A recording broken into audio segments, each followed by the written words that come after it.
Are you calling me fat? I would like all of chat to acknowledge that Mr. Girls just called me fat. He just called me fat, and he tried to get away with it by passing it off as fet. So, just letting you all know, he said that I'm living a very fat life right now. Everybody, remember this. I don't remember what I was saying. I have no idea. I don't remember at all. So.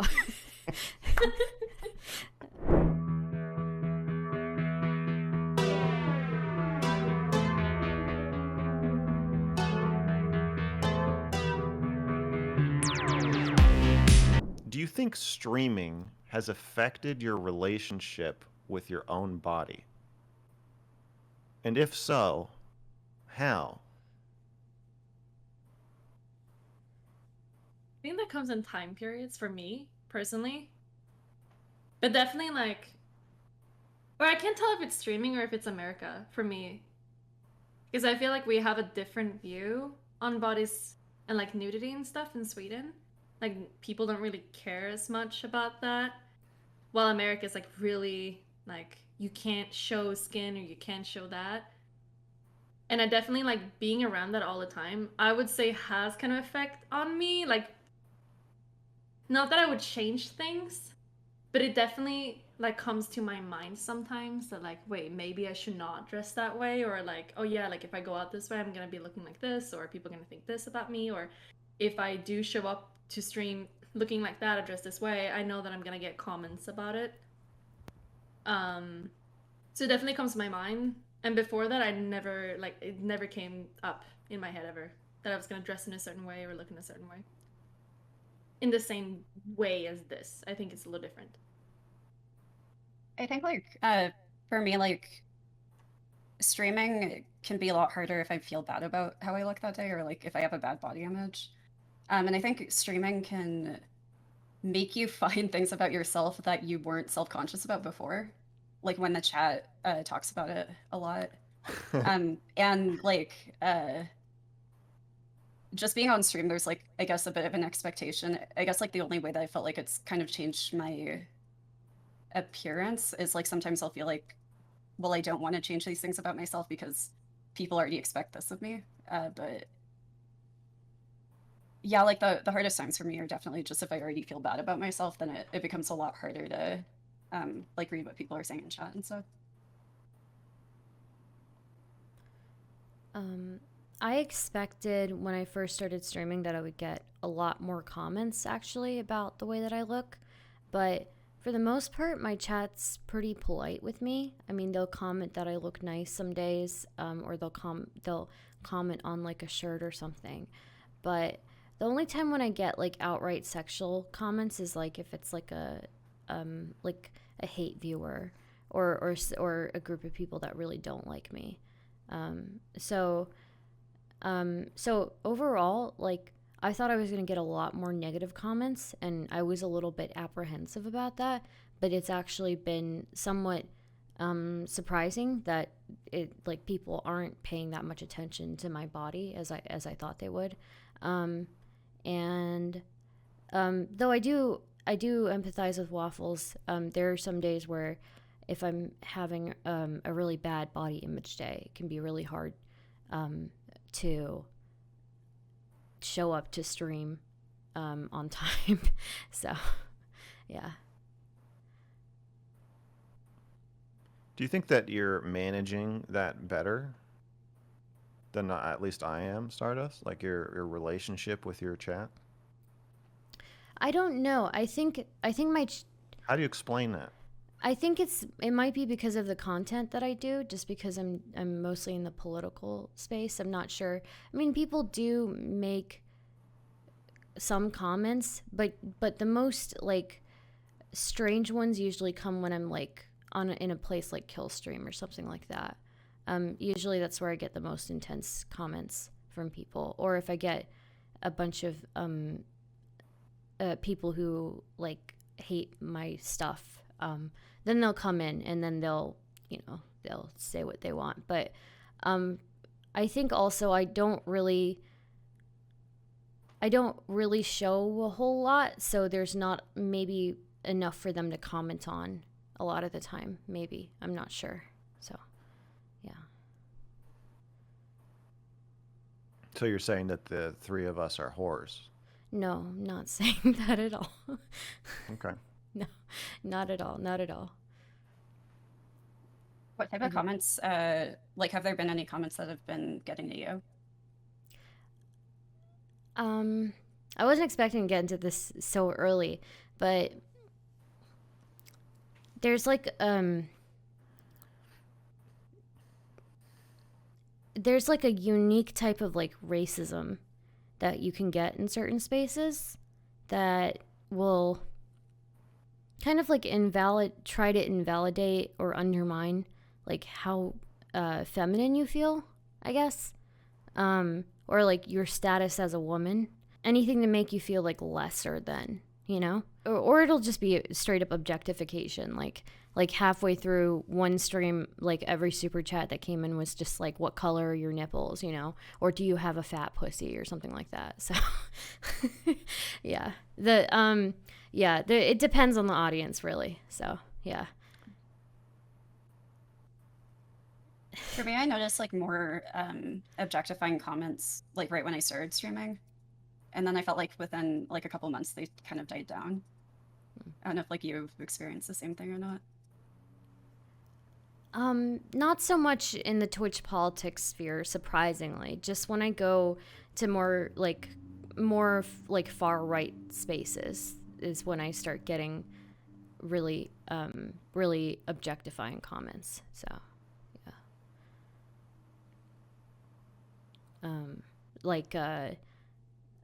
Or it'll just be like,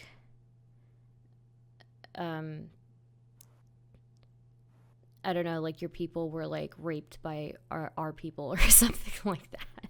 It's usually really intense. So, yeah. Well, yeah. Racism is inherently body focused. Yeah. Yeah, it can be. Yeah. It always is. I mean, that's what it is. Yeah. So, but you know, it is what it is. I kind of sign myself up for it, so I can't really complain too much about it. So, yeah. Yes, you can. I guess. But I mean, I don't know. I feel like... Wait. Yeah. No. I don't think. I don't think because you're like, hey guys, want to watch me play Power Wash Simulator? You're signing up for racist comments about your body parts. I don't agree with but that. when I go over to spaces to argue with certain people, you do expect it, right? So When you go in to talk to the Nazis on a kill stream? Yeah, pretty much, yeah. I would be silly to go there and not expect anything else, right? So, I mean, I guess you'd be as silly to Yeah. be a woman walking down the street and not expect to get catcalled at some point, but that doesn't mean you signed up for it. That's different. I think we should differentiate between what you can expect to have happen and what you deserve to have happen. I guess. Yeah, I guess for sure. I think honestly, like, I think my mods actually are more bothered by it than like I do get in a lot of these situations because they see more of it like uncensored. Because they're like in the actual chat, and I don't look at the chats when I go there. I only look at the super chats, but even then it can be like pretty intense. So if I go in any of those spaces, but I mean, I really do feel like I feel like it's weird for me to complain about it. I just really do feel like it's weird for me to complain. I do sign myself up for that, and I do benefit in some ways from that, you know, that kind of spectacle. So, yeah. So. I feel like even if you knew that like you're signing up for it, I think it still would be kind of hurtful sometimes. I think individual instances are usually humorous to me, very funny to me. I think there is like a cumulative effect that builds up over time, and you kind of have to like take a step back, I guess, when that happens. But yeah, I mean, then you take a step back and then you get back in. So, yeah. Melina? Mm-hmm. The only thing that I can think about, not like it, I don't think I get a lot of racism in my chat. But I do find it really annoying when you are a woman and you look in a certain way and you get like treated in a certain way because of it, of course. But that's like anywhere. Like if you do walk down the street, it is the same way. I think I went from, because I started doing jiu-jitsu recently, I walked home alone 2 days ago and I got catcalled 3 times. Like by people honking or like pulling down their window and like screaming at you. And I really like when it's like a lot after a while, it really, really sucks, of course. So I know what that feels like. It's scary or annoying It's more or like hurtful? this. Yeah, it's more like someone is trying to tell me that they like own me, kind of, that they don't like respect me, that they just think that they can do whatever they want. I think that's the feeling that I get. And I think, I don't know if it's like scary. Maybe it's a little scary. You get the same stuff in chat though when you stream. I Are we think it trying to feels a be little bit nice to the different. chat? Are we all? I think it feels a little different in person when people are doing it because they're right there. Yeah, I Yeah. guess. Or like Yeah. it's like for me, I just like I get really pissed. I think that's like me getting more like angry. Like this person doesn't know me and they're just like trying to show me that they own me or something like that, or like they own my body, or they can do whatever they want, or they Yeah. can like look at me or like scream at me or like treat me however, just because of the way I look. I don't know. For me, I think it's annoying and I get pissed when it happens. But I don't think that I get as hurt by that as other people. But I do get really pissed that this is like a normalized thing, and I'm so curious. I don't know where this comes from. I don't understand why there's so many dudes out there that thinks like somehow they're gonna get like a positive reaction out of like screaming at someone or catcalling someone or like telling like a really, really uncomfortable comment in chat. I don't know who those people are or like why they do this, because sometimes I think one of the guys that was catcalling me, he like um he gave me a look and then he started doing like kissing face basically like towards me, and he was all alone. He was like alone in his car. And I have no idea like what kind of person does that alone. I can understand if they're like a group of guys and they're trying to like impress each other or something, but I don't get Yeah. like why one person would do that and then just like drive away. I have no idea. It's so strange to me. I do that when I'm alone sometimes. Not like so that the person can hear me, but like I'll just mutter objectifying, horrible sexual comments to myself out loud while I'm driving around about people that I drive past. And one time I was with Shaylin. We were visiting a different city. We were walking around, and I was really tired or something, and I was like, I'm gonna just open the valve and just like say my internal monologue when I'm feeling like like horrible, like I want to be horrible, and I just started muttering out loud like everything I was thinking about every person we walked past, and she was like completely fucking horrified. So I don't know if they're expecting a positive reaction from you. I certainly wouldn't if any of the people heard any of the things I was saying. But I do, there is like some part of me that like kind of wants them to hear it. I can understand that. Can you give an example? Do you want to? Of something I would say about somebody I walk by or drive by. Um, I don't think it's a good idea. Because I'm in a role right now where that would be inappropriate. I have to moderate the panel and and ensure the safety and security of my panelists. And I feel like that role does not really jive with muttering sexually harassing comments aloud. I was thinking I could say something about like men, because I'll say stuff about men too. But yeah, I don't think that's a good idea right now. I see. You win if you're trying to prove. I don't know. You're trying to prove something. You're No, trying I'm to just embarrass me curious. by. Okay. No, I'm Well, curious about two things. I'm curious what you're saying, and then I'm curious if you would actually say it. I made a video called Tinder Internal Monologue, where I'm like, I basically did that a slightly more PG-13 version of it as I was looking through Tinder and just said everything I was thinking out loud. So if there is real interest in me like watching me mutter stuff while I look at pictures of women, I did make that. But my point in bringing it up, Melina, Mm-hmm. was just to say that I don't. I think you're being used more than you're being propositioned. What does My that word understanding mean? of The cat last one. Sorry. propositioned like Yeah. like more than it means in this instance it means somebody is making a sexual request of you. Mm-hmm. So do you But I think it's don't think more of it's that than using? no. I think it's more using. I don't think Using, it's a okay. real yeah. I don't think it's a real request. I don't think that they're actually trying to get a good response. At least that's just my take. Mm-hmm. It just feels weird though. It feels like you're. I feel it feels like you're not consenting to something happening, that is about you, and that it just feels gross. That's the thing. I guess that's like the problem. It just feels like you kind of get raped, but like a smaller version of that. When you get that, like comments or like catcalling or something. Are you raising your hand, Stardust? I had a question. Sorry, I don't. Am I not I don't feel supposed like to? you are there enough of us that we need to raise our hand, or I just don't know. Stardust I'm has to used raise to her it. hands? I'm used to it on panels. What am I supposed to do? Okay. Just being Let's polite. make a rule. Nobody has to raise their hand except Stardust. Okay. I was gonna ask. Sometimes most of the time when I get catcalled, I get very startled.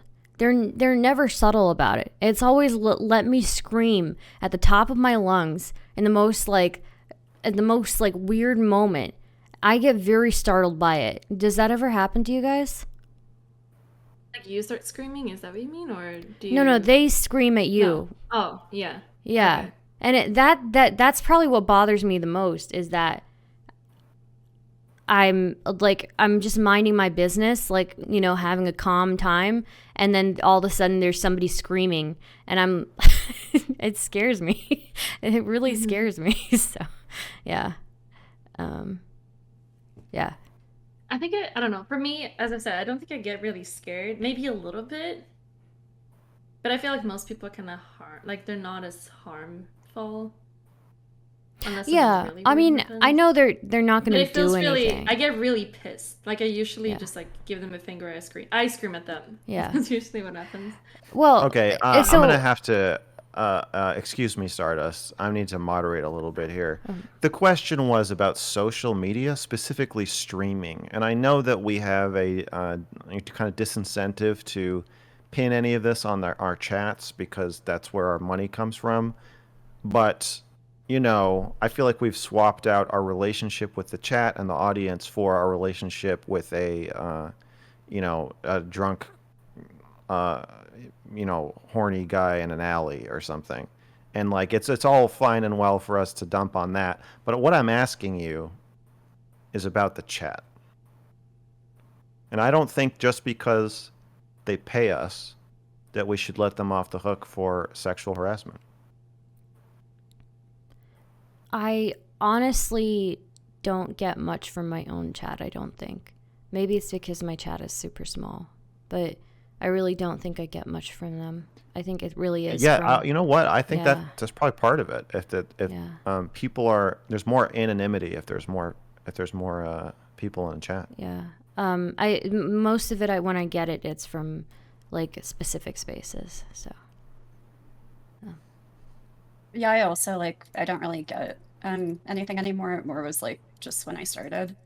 I think it kind of has to do with like if people notice that moderators are present or not. Because I've seen it in small chats before, and like I think the fact that like there weren't many moderators there, makes them feel like they're off the hook too. I get Wild, it. savage, disgusting. Every day, all the time. But I think it's because I have a big audience. I pay my mods because I can't have it. Like I don't enjoy streaming if it's just like if chat is really, really shitty, I just turn it off.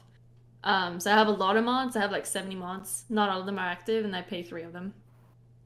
to not get comments that is just like shitty. But I think like I don't really get like personally bothered by it. It's more that I feel bad for everyone else in chat that is trying to enjoy the stream, and then I also feel like disappointed in humans. Maybe I feel like people could be better, or I just get bored. It's like, okay, there's like no conversation. Does anyone have a topic that we can chat about? Because my whole stream is basically like either traveling around and like doing IRL streams or chatting. So I'm just like indirect communicating with them all the time. So if that's not working, then it's really hard for me to stream. Share I'm 200, doing this is the good chatting conversation. streams. Smiley face. Mhm.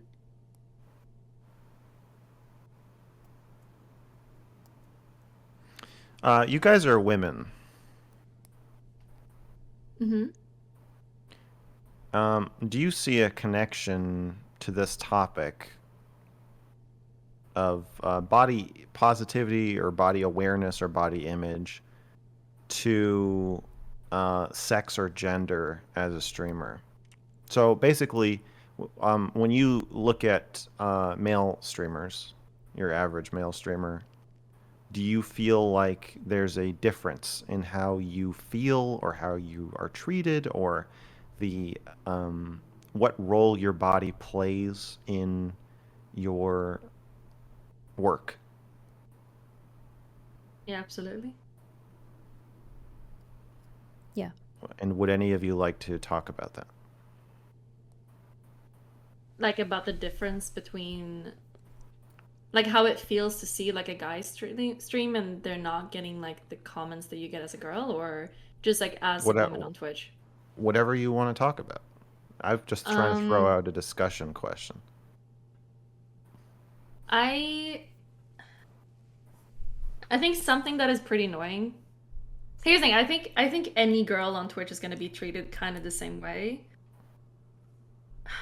No matter what you dress like, or no matter what you look like, I think there's gonna be very, very similar comments.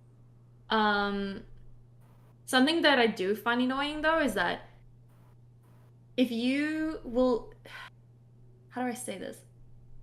I find it more annoying when people in real life that you know or other streamers judge you over the way you look or dress like. So I wouldn't say that I'm doing content that is like purely sexual. I don't think I do that. But some people might think so. Do you know any judgmental streamers in real life? Yeah. I said there's a lot of them, and there's a lot of streamers that says, or that would say like, I don't want to collaborate with you because you show cleavage. Even though I've never, like, I'm just like here, look like dressing in a certain way. I'm dressing the same way as I've always dressed since I was like 16 years old.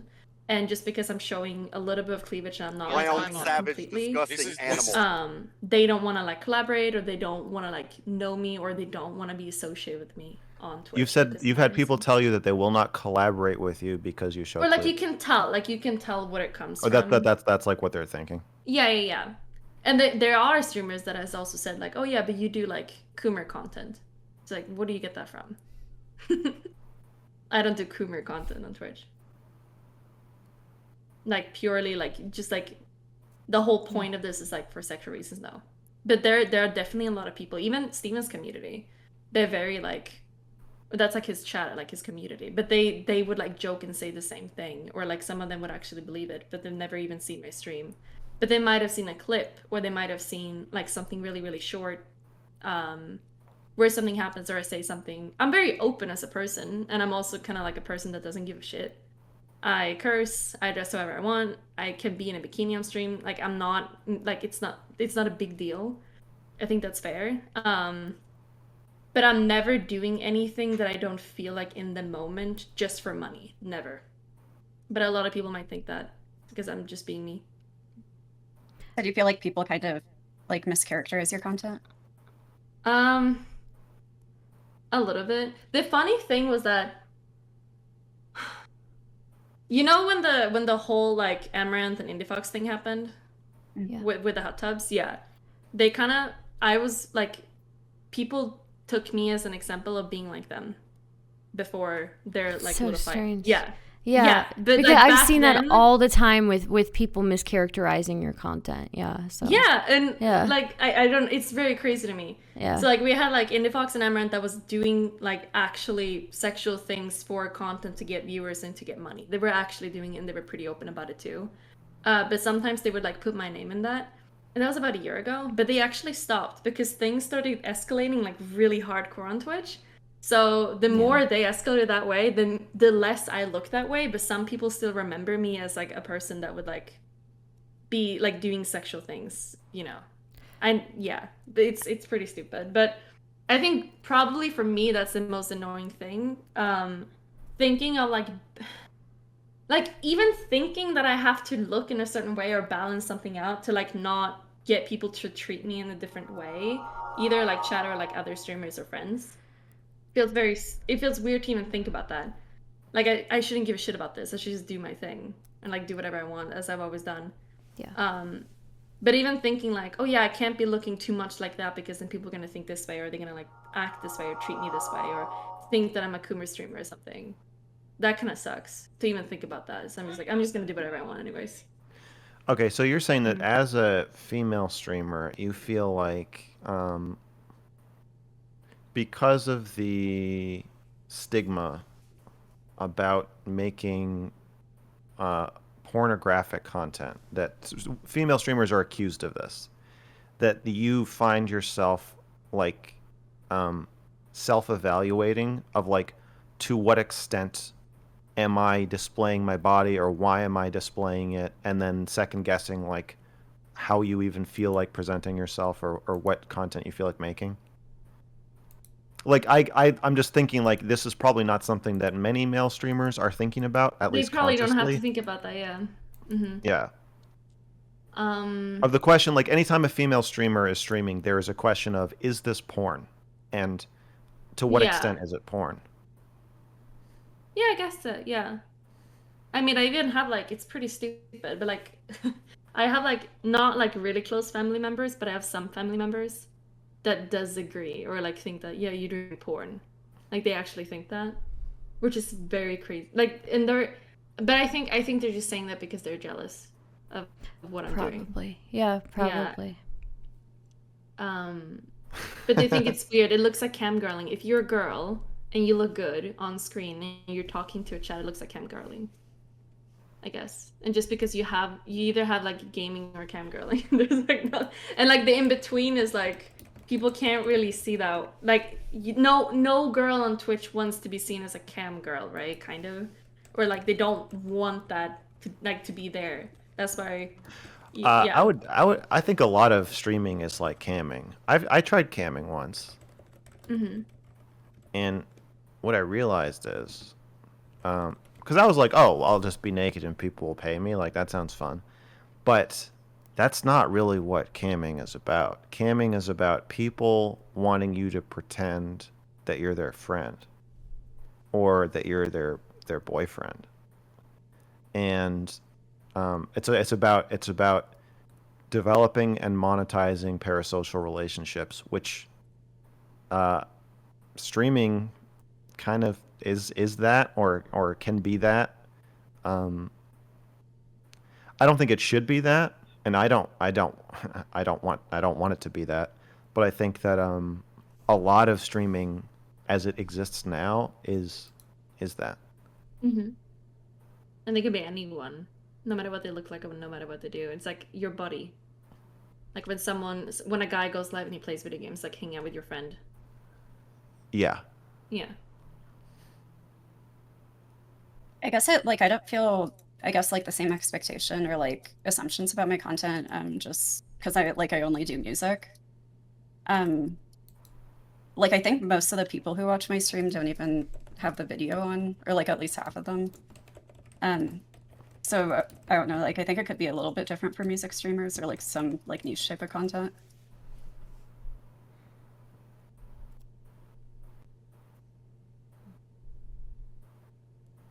Why? What do you Um, think it is about like the presentation of music? Because certainly people form. I mean, like the Beatles, you know, the original parasocial relationship. certainly people form weird like obsessions with musicians. So, what do you think it is about a music stream that is different? I think on Twitch it's considered kind of like more wholesome content than like just chatting and stuff like that, even though it's really. So like it doesn't, I don't think, have the same connotation as like some other categories. Oh, you're saying when people are. How does that? How do you think that changes it? You're saying like when somebody logs on to Twitch and they're like, I want to pretend that I have a girlfriend right now. They don't go to the music category. They go to just chatting. Just chatting A is lot the of porn category. a lot of music What do streamers don't people really say? talk that much. So that could be part of it. Like there are some people that like try not to talk at all, like while they're streaming. So that's just like a concert kind of, or like background music. I can definitely see that. They might not even really know like what songs you're playing. They might just like want someone playing in the background, Mm.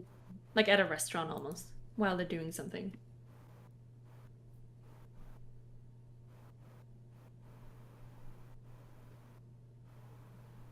All right. Well, Stardust, are we ready for the next question, or were you about to say something? Yeah, we can go on to the next question. Okay. My next question is about the the body positivity movement. So we have a couple competing views here. One is the sort of these are all caricatures. One is the mainstream Hollywood view that if you weigh more than 100 pounds and you're a woman, you're fat, and if you don't have a six pack and you're a guy, then you're fat. And if your body isn't perfect, you're just like a fat, bald, ugly person who sucks, and you're unhealthy. And then we have the other extreme, which I would say is the kind of hyper progressive side, which is if you weigh 600 pounds and you are dead, you've just died of a heart attack, you have had type 2 diabetes, and you are 35, you're a 35-year-old 600-pound corpse on the floor of your bedroom, but you are still beautiful no matter what and healthy. And it's society that is too strict in their judgment of you. So if there's a spectrum between those two points of view, um, I get. Well, first of all, do you even agree with the frame of what I just said?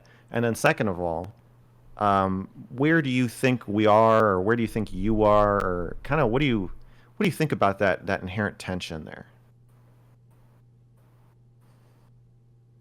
I feel like body positivity used to be more of a positive thing, but right now I kind of think it's toxic because they will spread a lot of like misinformation about health, which isn't really helpful to anybody. Can you expand on that some? Like they'll say stuff like BMI doesn't matter at all, or that you can be completely healthy at 600 pounds. Like I'm kind of more talking about health at every size, but that a lot of people think that's synonymous to body positivity. But people will start to spread myths about like this is healthy when it really isn't. Um, and because I feel like they're kind of conflating like feeling good about yourself to being healthy. Right. So you're saying there should be a way for people to not hate themselves at any Mm, size without having to define that as health. yeah.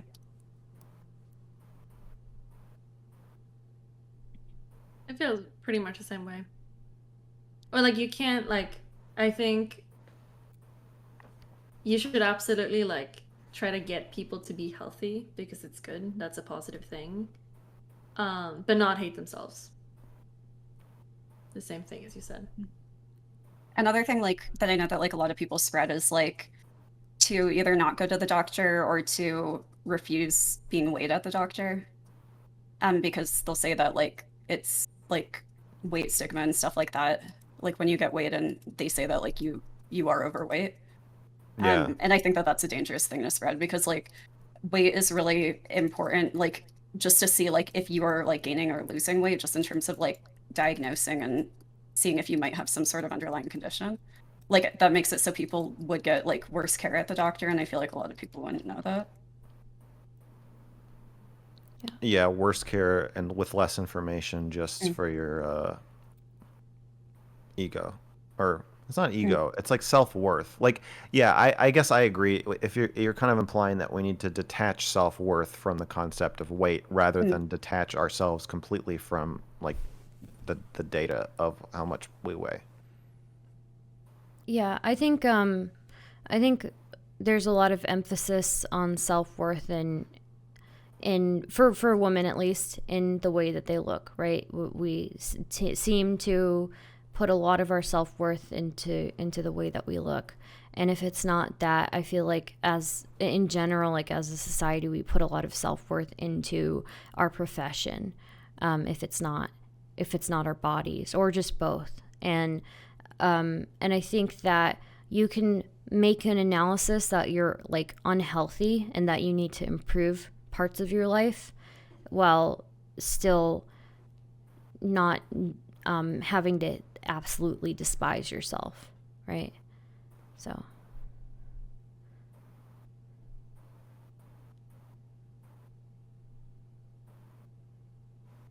Kind of, I feel like people just like view it as a dichotomy of like either skinny is good or fat is good instead of like thinking of it more on a spectrum.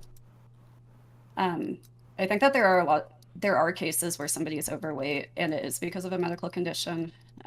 But sometimes I feel like people use body positivity as a way to like take away responsibility from themselves of saying like I have nothing to do with like I haven't contributed to what my weight is. It's just completely out of my control. yeah.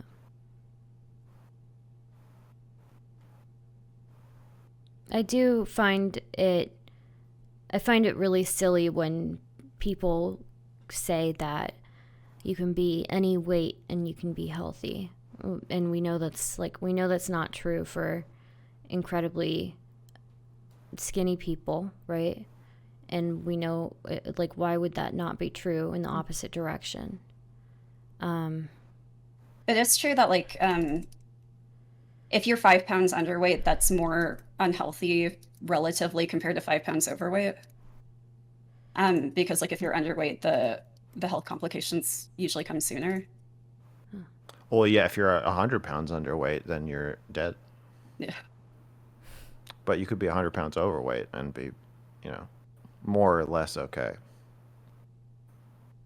I know a lot of people say like that they can prove that they're healthy because of their like blood test results and stuff like that, and I think that that's also not a good way to look at things. What do you mean you know a lot of people who say that? Like you have people like friends and stuff who say things like that? Just stuff that I've heard like with like body positivity, like on Tumblr Okay, when okay. Tumblr was a thing. Is this like Yeah. a big thing? I feel like I've been living under a rock. I feel like there's like so Body many po- things oh, to yeah. this. For me, it's like I honestly don't.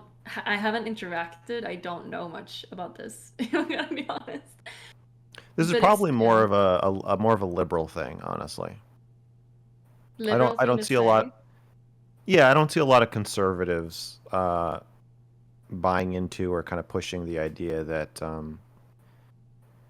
that it is inherently misogynistic. I think a lot of it's all about misogyny, right? Like, it's even in progressive spaces, it's basically okay to say that men shouldn't be too fat. That it's like unhealthy for a man to be fat. But if you say it's unhealthy for a woman to be fat, then I think that starts to sound misogynistic to progressives. So, Melina, yeah, I feel like this might not be something you've heard a lot about. Wait, do I you mean, I think know you. Wait, what do you think I stand? Or like, do you think I'm liberal? Or do you think I'm... Not exactly. What I do you don't think think so. You're an independent. That's what I think. Yeah. I don't know. I just haven't. I don't know. I feel like I used to be more in like political areas when I was in Sweden years ago. Yeah. I think we might have even talked about this, that I felt like I kind of got like a little, like, what is the point of like looking up and like worrying about everyone else, like what they're saying. And I feel like also a lot of politics online nowadays is really stupid. This is like dumb Yeah. stuff that people discuss, and there's no point. That's how I see it. But yeah. We had the I abolish don't know. school discourse. That was a whole trip too. Like The what There's like so much dumb stuff. abolish school discourse. That was a really rough one. Or the self-diagnosing discourse. That was a terrible one. I don't That think one I've was- seen. Oh, it's so bad. You're saying basically people just deciding that we don't need experts in anything, and that Yeah. streamers can just sort That of people take can over just- the world. Yeah, we can just self-diagnose, and that's something that we can do, and it's totally accurate. And you know what? You know your body better than any other doctor could know. Like, The thing that's like really stupid about that is like, what are you going to do with a self-diagnosis? I feel like usually what people do is they'll use that as a way to like justify the way that they're acting. Of Yeah. like, I'm doing this because I self-diagnosed with this. When usually medically, like a diagnosis is used to like formulate a treatment plan. yeah. So it's just like it seems kind of worthless without it being. The average person doesn't even realize either like the amount of work that goes into even coming up with a diagnosis for somebody. It's like a canceling out process rather than a lining up symptoms and choosing something from a list. Mm. So Yeah, like somebody can have really similar symptoms but have like a completely different cause for it. And I think one of the ways that can kind of become dangerous is like you could self-diagnose with something and actually have like a brain tumor or something because of like similar symptoms. mhm. Yeah. Are people just coping in that case? Kind of. Is that what people are doing? Yeah, we're just creating explanations for why they are doing what they're already doing. There's like no Waffles way that they're said. believing it though. I feel like that's insane. I mean, there are people who think, I mean, there was like just, I don't know if this is still a thing, but there are people saying that if you try to treat like mental illness, you're like invalidating somebody's identity. So, I don't know how to feel about that one. Other, than, oh my God, what are we gonna do? So, Max, have you ever felt any Huh? What do you say? Like anxious over your body or like your looks? Or your Oh body? yeah, I was a nude figure model in for like 10 years. I was modeling for art classes. Mhm. So sure, I mean, like you got to get up on that stand, they give you a time, and you just got to be there, and you got to be naked. Sometimes when you have a full classroom of like 30 Chinese teenagers in a complete circle around you, and you're on a platform in the middle of the room. I mean, you can't hide anything. Did you enjoy that? Was it fun? What do you Yeah. do then? he likes that. Yeah. said he Yeah, likes why that. Why do you put Do you have to yourself like in that stand situation? do you have to stay in like one place the whole time? It depends. So usually you start out, they'll do like 30 they'll do like 30-second poses. Just the complete lack of response from all three of you was very funny. Yeah, Thinking, they'll why just start did out you with do like it? already- I'm gonna answer all your questions. You start out with like 30-second poses sometimes to just as like a warm up for the students, and then like 1 minute or 2 minute poses. So usually a set of 10 2-minute poses, and then 4 5-minute poses, and then 2 10-minute poses, and then maybe a 20-minute pose, and then there will be one pose for the rest of the time. So it'll be like an hour and a half, but it'll be in 20-minute increments. So you'll hold the pose for 20 minutes, 5-minute break, hold the pose for 20 minutes, 5-minute break. I got specifically admonished by this one teacher for not getting dressed during the breaks. He said that he said that I had become a fantasy because we were we were in a computer lab that they repurposed. So, and then he started lecturing. I thought we were going to go back to posing. So I was just like sitting naked in this classroom and everybody else was clothed. And this guy was just like teaching. And after a while, he was like, "Can you put your pants on?" He was like, "When you're on the stand, you're a model. When you're sitting there, you're a fantasy." Um, did I enjoy it? Yeah, I did. I had like it's part of why this topic's interesting to me. I had a pretty serious like exhibitionist period, so I enjoyed it, but I also hated it. Like for some sick part of me enjoys that feeling of like the nightmare where you're like naked in class and everybody else has clothes on. I was like I can get paid to do this, but then I also kind of did hate it. Like I just felt like super objectified and like yeah, like there's no privacy, obviously, especially when they're in a circle. The fact that they're Asian or Chinese that was irrelevant, but I did most of my I only mention that because most of my work um, in LA was for Chinese art schools because they're really serious. Like they'll if the kid's going to be an artist, like they're in a separate art school year round, nonstop, all through high school. So how Were did you you saying get that into like this? you felt subconscious like when you were doing it, or did you Yeah, feel yeah. I fine? mean, like sometimes it's fun, and sometimes it's not. I mean, it's like to have a specific set time where you have to be naked in front of people for 3 hours. It's like you don't know what kind of mood you like. There's probably times where like you are like, yeah, it would be fun to be naked in front of a bunch of people. But there's times definitely where you like wouldn't want to do that, but you've already signed up to do it, and then you just have to.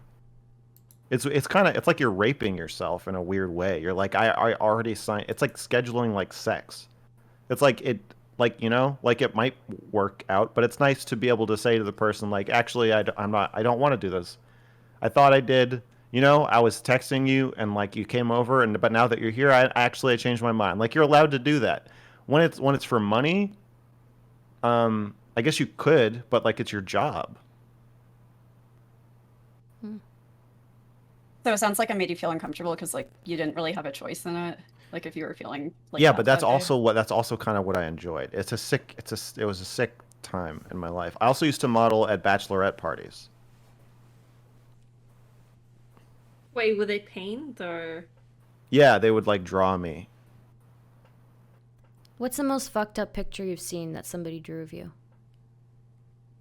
Um,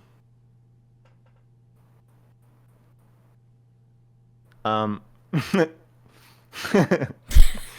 and there was just so for this was like this Halloween class. Uh-huh.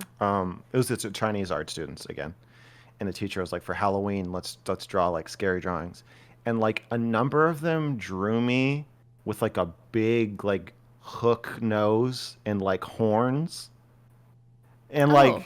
just like incredibly racist caricatures of like an evil Jew devil, No. and it was super uncomfortable. But like it didn't really like I know that they were not thinking that, and it was like they were trying to just exaggerate my features. But it was the teacher was like was born in America. Like most of the kids were either immigrants or their parents were immigrants, but they were like in a super like insular community, so they're like very very Chinese. Like even if they grew up in LA, like still had accents and like some kind of like broken English sometimes. But the teacher was like very like Americanized, and so he was just like, "Oh God, this is awkward." That's probably the most fucked up. Um, Have you felt like self-conscious while streaming? yeah, yeah. I mean, because I'm used to my YouTube channel is like super highly edited and carefully planned and shot and everything. So like you have so much more control over like how everything looks, and you get to see it before it goes out. So yeah, there's a loss of control, and then like there's also a lot more people when you're streaming than in one class. Yeah, You just I don't do see feel them face to self-conscious. face. No, that kind of makes it worse though. Really? I think so. There's like a weird way you can I'm big on making. You're not supposed to make eye contact with people when they're drawing you naked, but I would all the time. So like, I was very controlling in a room. Like I would kind of like reverse dominate the artists. So you know, so that we would be on kind of like they would feel exposed, and like you can't do that to the you can't do that with the chat. I guess it's the same eye contact as you make with your cat. Brown, savage, And I think disgusting Yes. animal. just get uncomfortable with it, so I can. That's true. I Yeah, do I eye people do contact complain with about that. I do eye contact with my camera all the time. And chat actually gets very uncomfortable with that. That's very Yes. funny. Yeah. Yeah, like your emote where you like zoom in on your face. Yeah. Yeah. Would you say that that's the worst time, or yeah, like the worst thing that you've done that made you feel uncomfortable with people like judging you or like your body? No, I made a porn video. That's probably the most uncomfortable thing. Why was that uncomfortable? Why was that the worst one? It's just more exposing. I thought that might not even be the worst thing. No, you know what the worst thing was? I used to be friends with this documentary filmmaker, and she made this film, and she hired me to edit it, and then she filmed me editing it naked. And at the premiere, she was like, "Will you?" No, it wasn't the premiere, but it was a screening. She was like, Will you be naked for the Q&A?" And I was like, "Sure." But I was like, "Are people gonna know that?" And she was like, "No, it'll be a surprise." And I was like, "No, I can't." I was like, "That's not even legal. Like, I can't just flash everybody in the room." She's like, "Yeah, but you're in the movie." And I was like, "No, I'm not. I can't. That's not the same. Like, just because somebody has consented to see a video of me naked is not the same as me being naked." So then she was like, "Okay, I'll talk to like the theater people." So then they had to like have a special disclaimer, like if you are offended by public or in-person nudity, do not attend the screening. And then I did it. That was the most uncomfortable, was being naked at a Q&A. Also, not like it wasn't like exciting at all. It was just extremely stressful, and I hurt my back. I was like tensing my back really hard the whole time. It was unpleasant. How do you think you ended up in so many naked scenarios? There's something wrong with me. Do you just think you just like being naked? I in guess front of so. people? I think so. I do. Well, I don't. Yeah. I've kind of stopped, but I don't know. I feel like everybody probably has some like kind of like interest like that, but they don't actually make it. They don't actually do it. But I did for a long time. When you made the porn video, and just Okay. let me know Go if this ahead. is too much. When you made the porn video, were you? Panel's becoming derailed. I'm sorry. I just have a question. Yeah. Okay. And any of you in this chat, if you've ever seen your own O face, have you ever been off put by it? No. Orgasm phase? Yeah.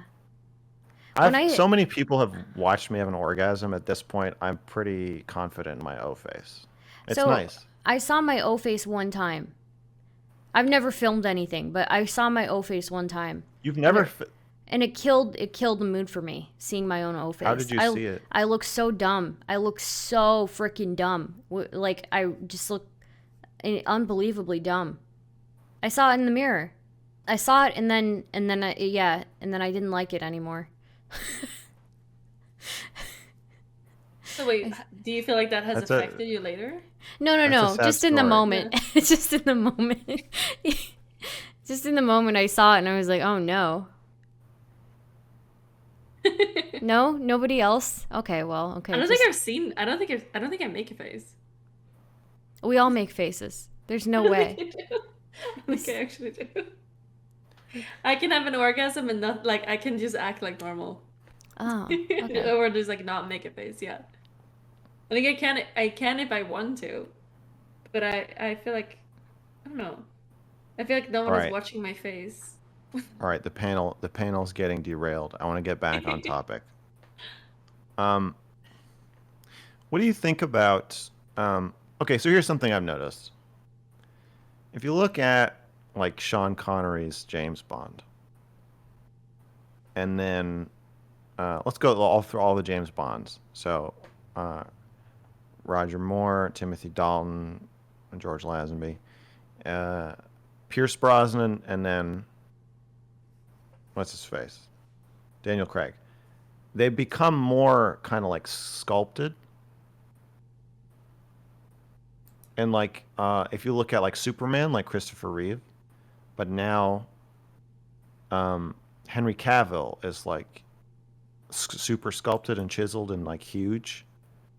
I feel like expectations for men in cinema, particularly I guess action roles, are there's the standards are starting to become impossible to meet without steroids. We're talking about Do action you movies. just like yeah, I guess mostly action movies, but like yeah, Hollywood male Hollywood stars. Um, do you guys what do you guys think? Do you think there's a double standard? Do you think the gap is closing where men are there's more pressure on men to meet um like outrageously high bars, or I guess were women also were the rules looser for them? Like I guess where do you think we're going in terms of expectations for our bodies that or messages we're getting from mainstream media, and what do you think of the differences between those expectations as they are placed on men and women? I feel like I can only speak for women.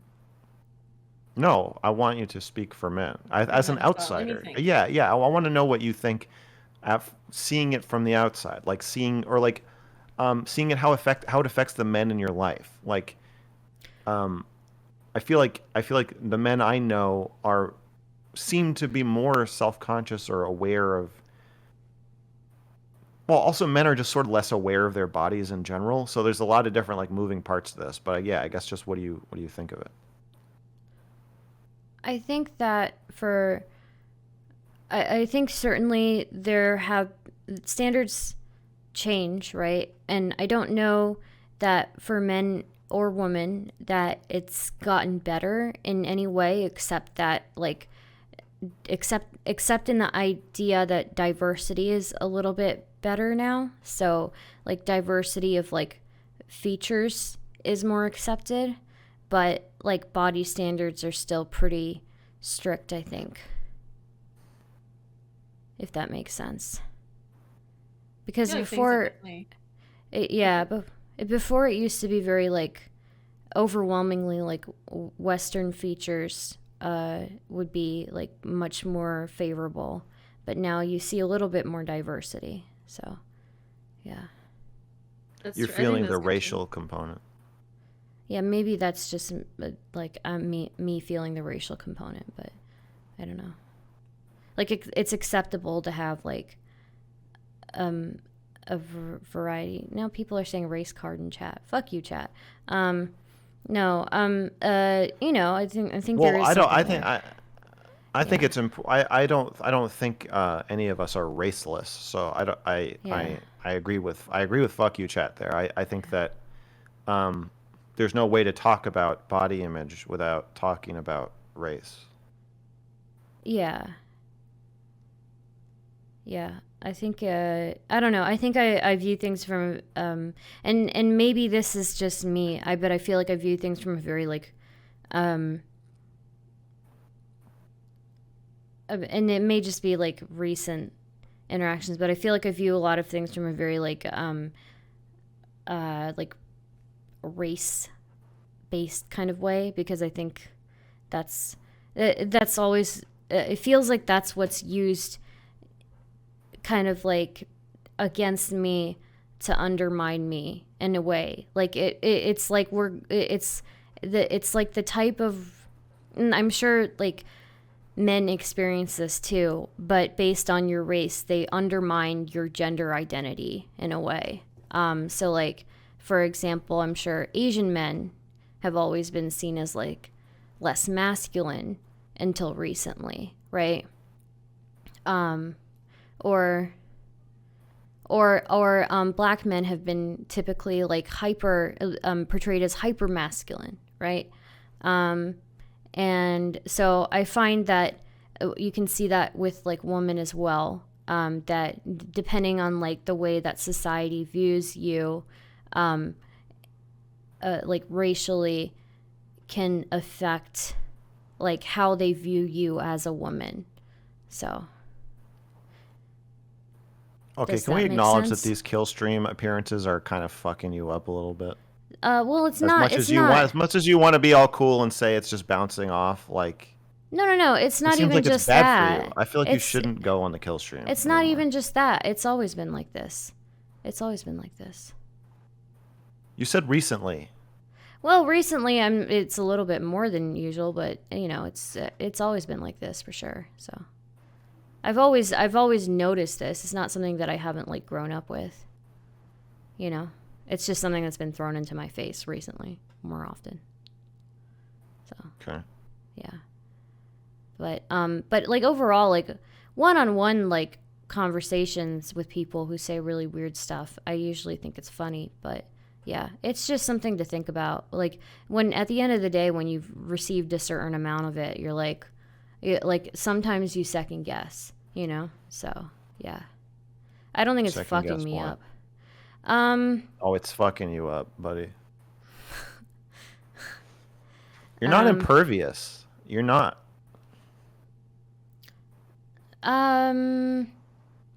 I don't know. I think it's helped me, if anything, in a way. So I know How? it can be confusing, but it's been helpful also, very helpful to me. So to kind of like, okay, you've got like this group of people who are never going to see you as like as anything more than what they see you as, and Subhuman. subhuman, and then Mhm. you still go there and you still stick it out, and then you come out on the end and then you're fine. But it has been therapeutic. That sounds really helpul. That sounds No, it's great. been therapeutic for me. It really has been. Oh, Racism yeah, is goofy. being Racism is dehumani- goofy. So dehumanizing is goofy. So yeah. It's just there are moments, yeah, for sure. I won't deny that there are moments, definitely, that like you know, you second guess, but yeah, you kind of, I don't know, it's like there's some good in Aside there from the too. moments where I'm doubting my own humanity and existence as a woman and a person, it's been really therapeutic. You know, it has been. It has been. It really has. Jesus Christ. Is it therapeutic, or do you just feel like desensitized to it? I do think I mean, it's both, right? You get desensitized, but it's also No, no, those it's are both. opposites. Waffles is saying that you have fucking PTSD from going on the kill stream. I don't think I have PTSD from the kill stream. I have PTSD from other things, not from that. Can I ask, what is the kill stream? I don't know what that is.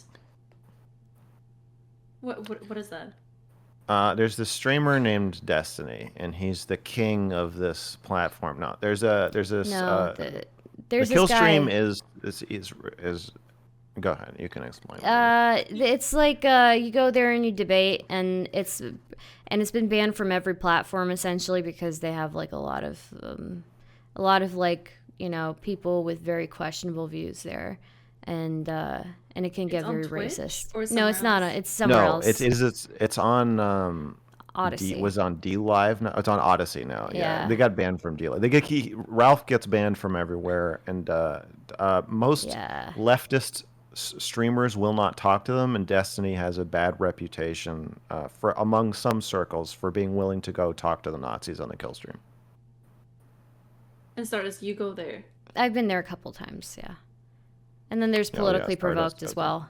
So, yeah. But, you know, it's no, I know, I understand the concerns for sure.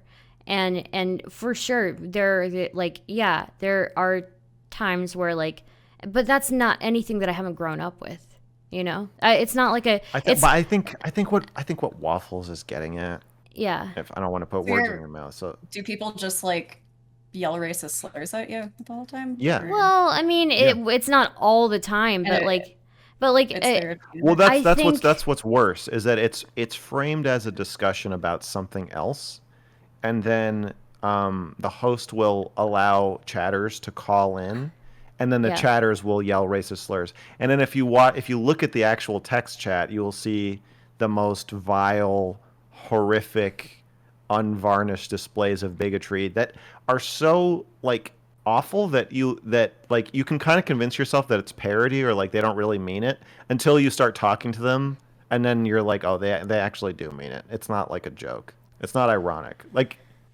maybe 1% Yeah, of it is, sure. but mostly it's just it's all true- serious.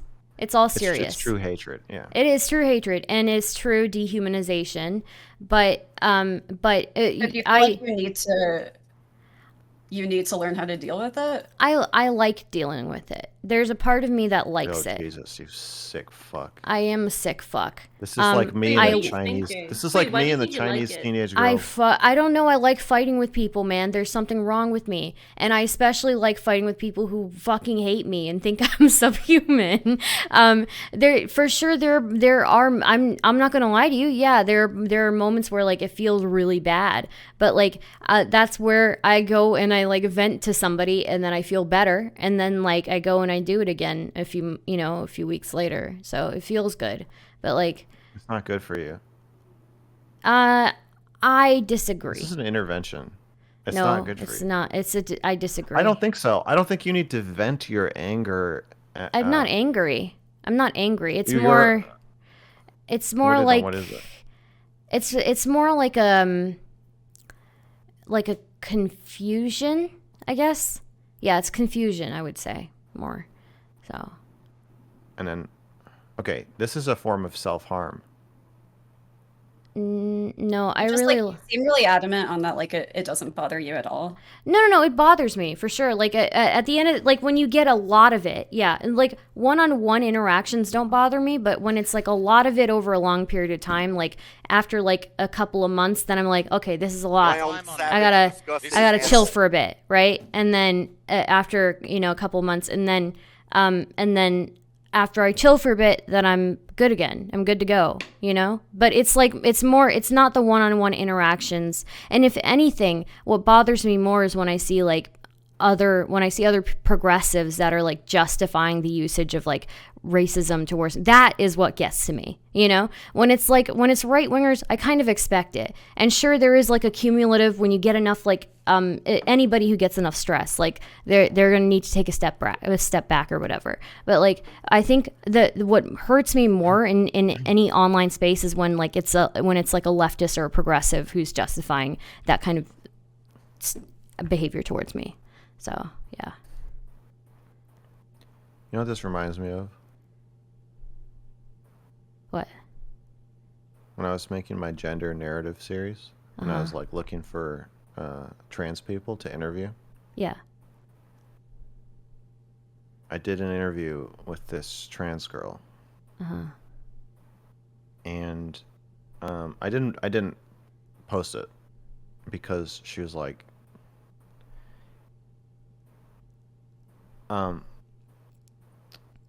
she saw what subreddit was it in? It was some like transphobic subreddit that I had like posted one of the interviews, and I don't remember what it was, but that's how she found me. And she was like addicted to looking at like gender critical subreddits. I think this was before gender critical was banned.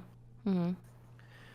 And she was the whole interview, she was like, I know I'll never really be a woman, and I know it's a fantasy that I can never achieve, and I'll just be stuck in this forever, and now I can't go back. I'm not a man, I'm not a woman. And like, she's like, I agree with everything you're saying, and I'm just like, I'm like nothing. Like, I don't even know who I am anymore. And I was like, oh, this is self-harm. You want me to like humiliate you by putting you in this series and like string you up as you talk about like what a freak show you are. And I was like, I don't want I don't think I'm a freak show. Let me finish, Stardust. Okay. Do you think that you doing the like art class modeling was a type of self-harm? Yes. Don't you? Yeah, kind of. Like, just because, like, you didn't enjoy it all the time. Uh, yeah. It's like, yeah. It's a lot of self-harm can feel really good for a second, but also feels bad, and the bad mixes with the good, and then, if that feels really good, and then you feel ashamed of yourself. I feel like that's probably a lot of things are like that. Like drugs or like hanging yourself while you masturbate or bulimia or like all, I don't know, whatever the fuck it is people do. Um, and then after I posted the series, I told you I'll get like a lot of sexual messages from trans girls. But in addition to those kinds of messages, I'll get messages from both trans girls and trans guys asking me to do a live stream with them where I talk them out of being trans. Or they're like, I had someone saying like, get on a live stream with me right now, or I'm gonna inject estrogen in like 20 minutes if you don't stop me. Seems kind of like manipulative. Yeah, that's weird. It is kind of manipulative. Yeah, and I'm like, hey, I'm not involved in your healthcare choices or whatever you want to do or not do, but it felt like it feels like I'm being asked to hurt them publicly, and I think they probably don't really. I guess I'm assuming they don't really understand my actual stances if they think that I want to do that or that I'm going to do that. But it's pretty fucked up. Pretty fucked up, Stardust. Okay, if I can just get Pretty a sick. moment. Okay. If I can Oh, if sure. okay. I just need just one moment, okay? Okay. So I understand what you're saying, but there is something that's like very very like empowering to me to make somebody else look really fucking stupid and knowing that they think that I'm subhuman while I'm doing it. Like there's something there that feels really, really fucking good. And so yeah, there are times where like this cumulative amount of like you see how many people think that you're subhuman and you're like, oh my god, like how many people in the world are like this? But like then I don't know, you kind of take a step back and you like go back to reality and you realize that like there are normal people everywhere, and not everybody looks at you like that. But yeah, to me, I know it sounds, yes, and there are going to be painful parts of it, but that's like the painful part of any type of growth, and No.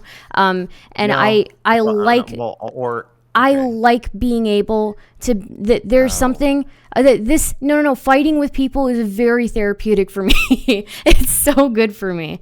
I like it so much. So But yeah. in order to fight with somebody, you also have to some degree validate their side of the fight. I don't think so. Why? Because when you engage in a conversation, like if you talk to a flat earther, you are to some degree entertaining the idea that the earth is flat, even if it's to a minimal degree, even if it's just to debunk it. And that's the argument people make against like why Destiny shouldn't go on the kill stream, because he's breathing life into, even by disagreeing with it, into whatever the counter argument is going to be. And so like I disagree with that on kind of like a broad political level. Like I think, yeah, talk to whoever you want. But on a personal level, you know what? I'll tell you what Shaylin's rule for me is. After the Cuties review, we were talking about like my mental health, and she said, here's the rule. You're not allowed to engage with people who want to kill you. Even if you make them look stupid, even if they're wrong, even if you have something really funny to say, even if you think that you can convince them to to believe that you are human or that you're not a pedophile or child abuser or whatever, it's not good for you to even talk to them. So when you get death threats, don't respond. When you get death threats in the comments, don't respond, no matter what. Like that's like the rule to protect yourself. And I feel like, because even by responding, you're kind of implying like I see your point that I should be killed, but allow me to retort. It's like validating their argument, kind of. Yeah, exactly. And it's like you're arguing, in a way, you're arguing that you're saying I've come to debunk the idea that I'm subhuman. And like I do think there is an aspect of self-harm in that. I've gone on the kill stream too. Every time I come away feeling like kind of destroyed in some way. Even when it goes well, I'm just like, because but like and like I'm kind of like you, where I'm like and that's probably why I'm so adamantly saying this, because I've done the same fucking thing. But I feel like I'm like I want to show you that, like, you know, whatever you think of Jews is probably not true of me, and like I can surprise you or win you over or charm you or whatever. But then I'm like, afterward, I'm like, I don't know if that was worth it. I always does make a change going on them or like doing anything, or do you think it's sometimes? Yeah, I'll tell you. I got a message like half an hour ago, or like 2 hours ago, from a guy who was like, "Hey, I originally saw you on the kill stream. You probably wouldn't like my views, but I really like your content. I really like you, and like I wanted to message you about like Dr. K." I got a lot of messages like that. People were like, "You'd probably be surprised, but like I thought you did really well on the kill stream, and like that's where I first saw you, and blah blah blah." And like even people saying like you've changed my mind on some things, or like I don't hate people as much as I used to. So I do think it can make a difference to some people, but like I don't know. It's the same with telling my chat I'm not going to talk about my body with them. It's like, it would be cool if I could, I guess, if I just didn't have any boundaries and I could just handle everything. But like part of me is like, no, like you have to insulate me from that. You got to protect me from some of this shit. And I feel like the kill stream is maybe something you should protect yourself from. I understand what you're saying. Fuck you. But Do you understand that? I understand that. Fuck you too. Okay. I get enjoyment out of it, and there is something there for me to, especially a lot of those people are not, that I don't want them to have this caricature that they've painted of like what a minority is, when a lot of them like haven't been exposed to anybody. And I know.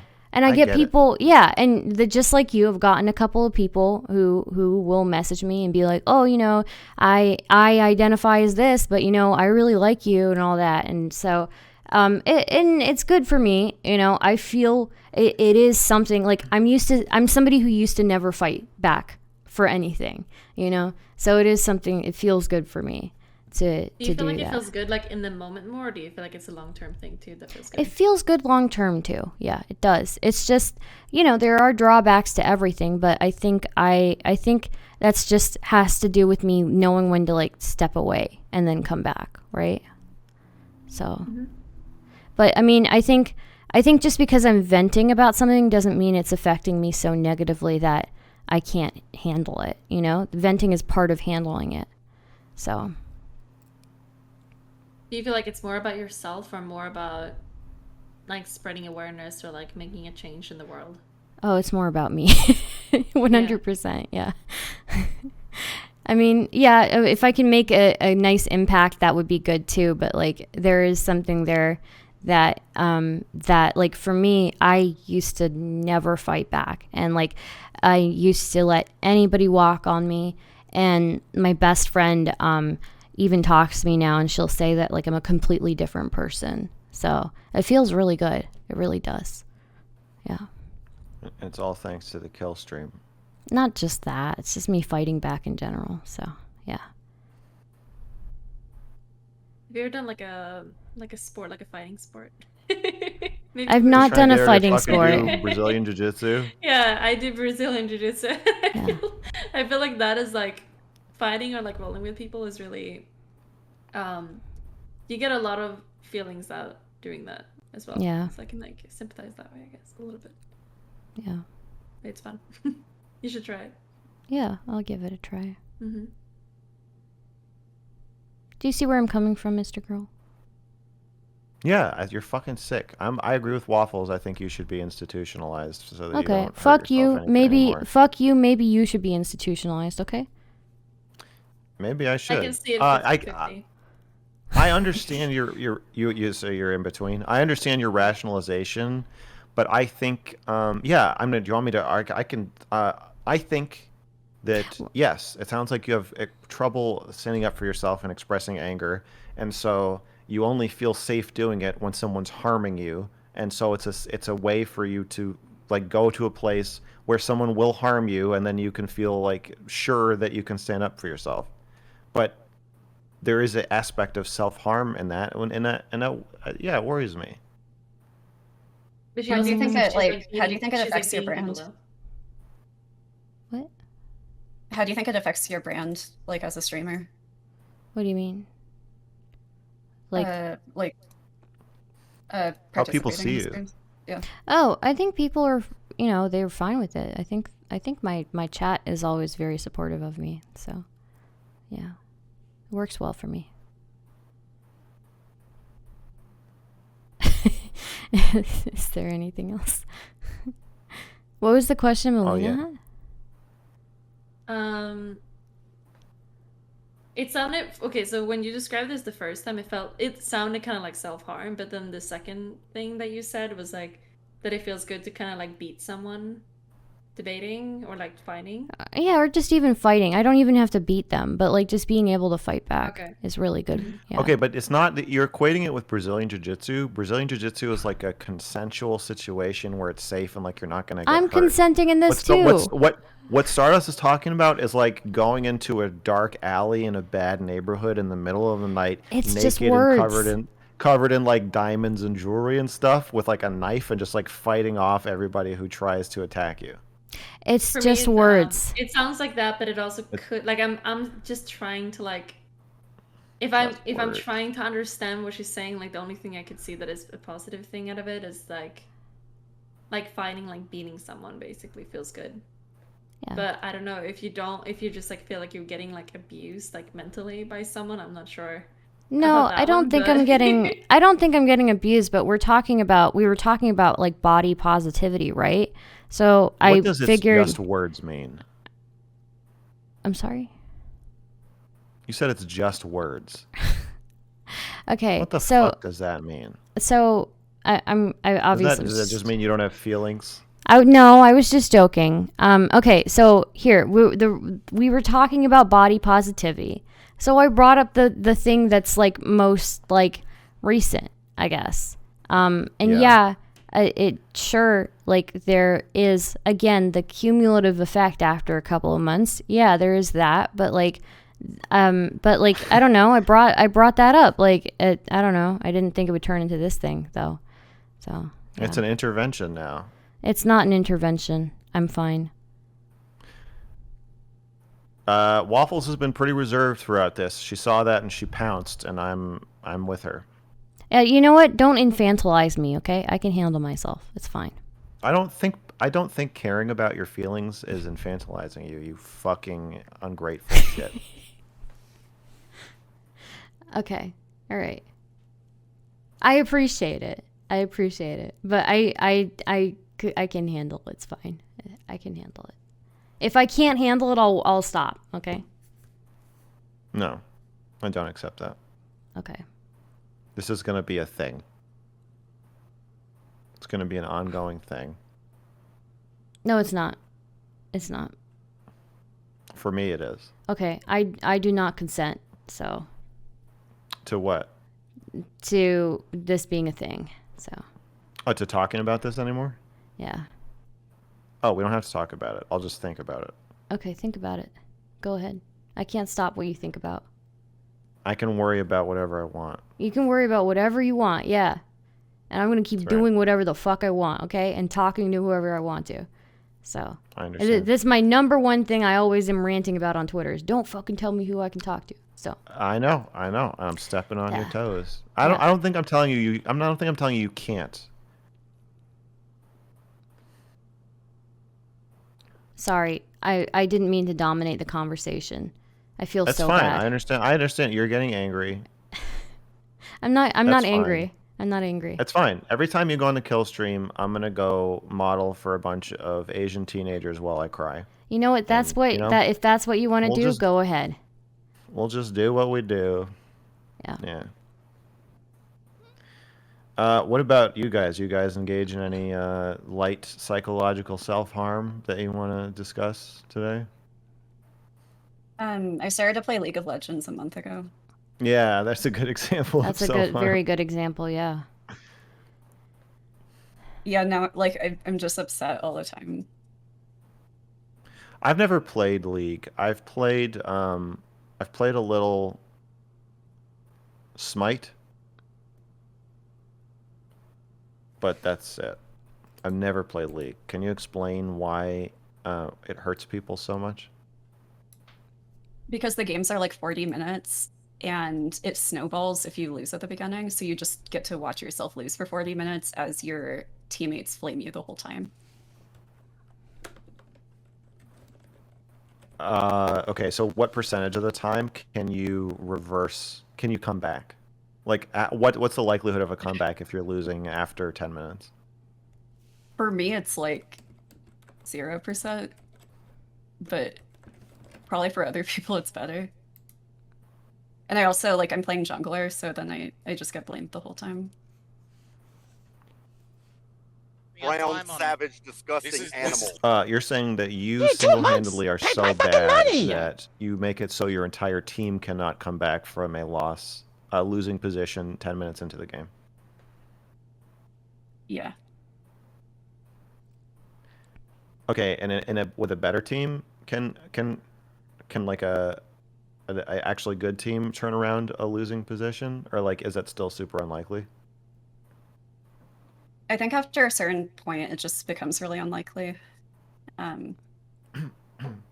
Yeah, because they'll just, every time you kill, like, you get killed, they get more golden experience, and then they build so that they're stronger, and then they kill you again. Yeah.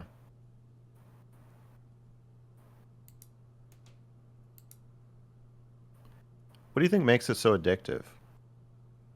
It feels really good when you're winning. Like, if you're winning, it's really fun. Because of the snowballing. Mm. It's like winning Monopoly. Is it the similar feeling of like you're just destroying them, and then you're destroying them more, and then you're taking their money and you're buying more stuff? I think it kind of feels like if you're winning at chess. Yeah. Yeah, because when you're winning at chess, like you don't have to think as much either, because there's just not like the other person becomes such a non-threat.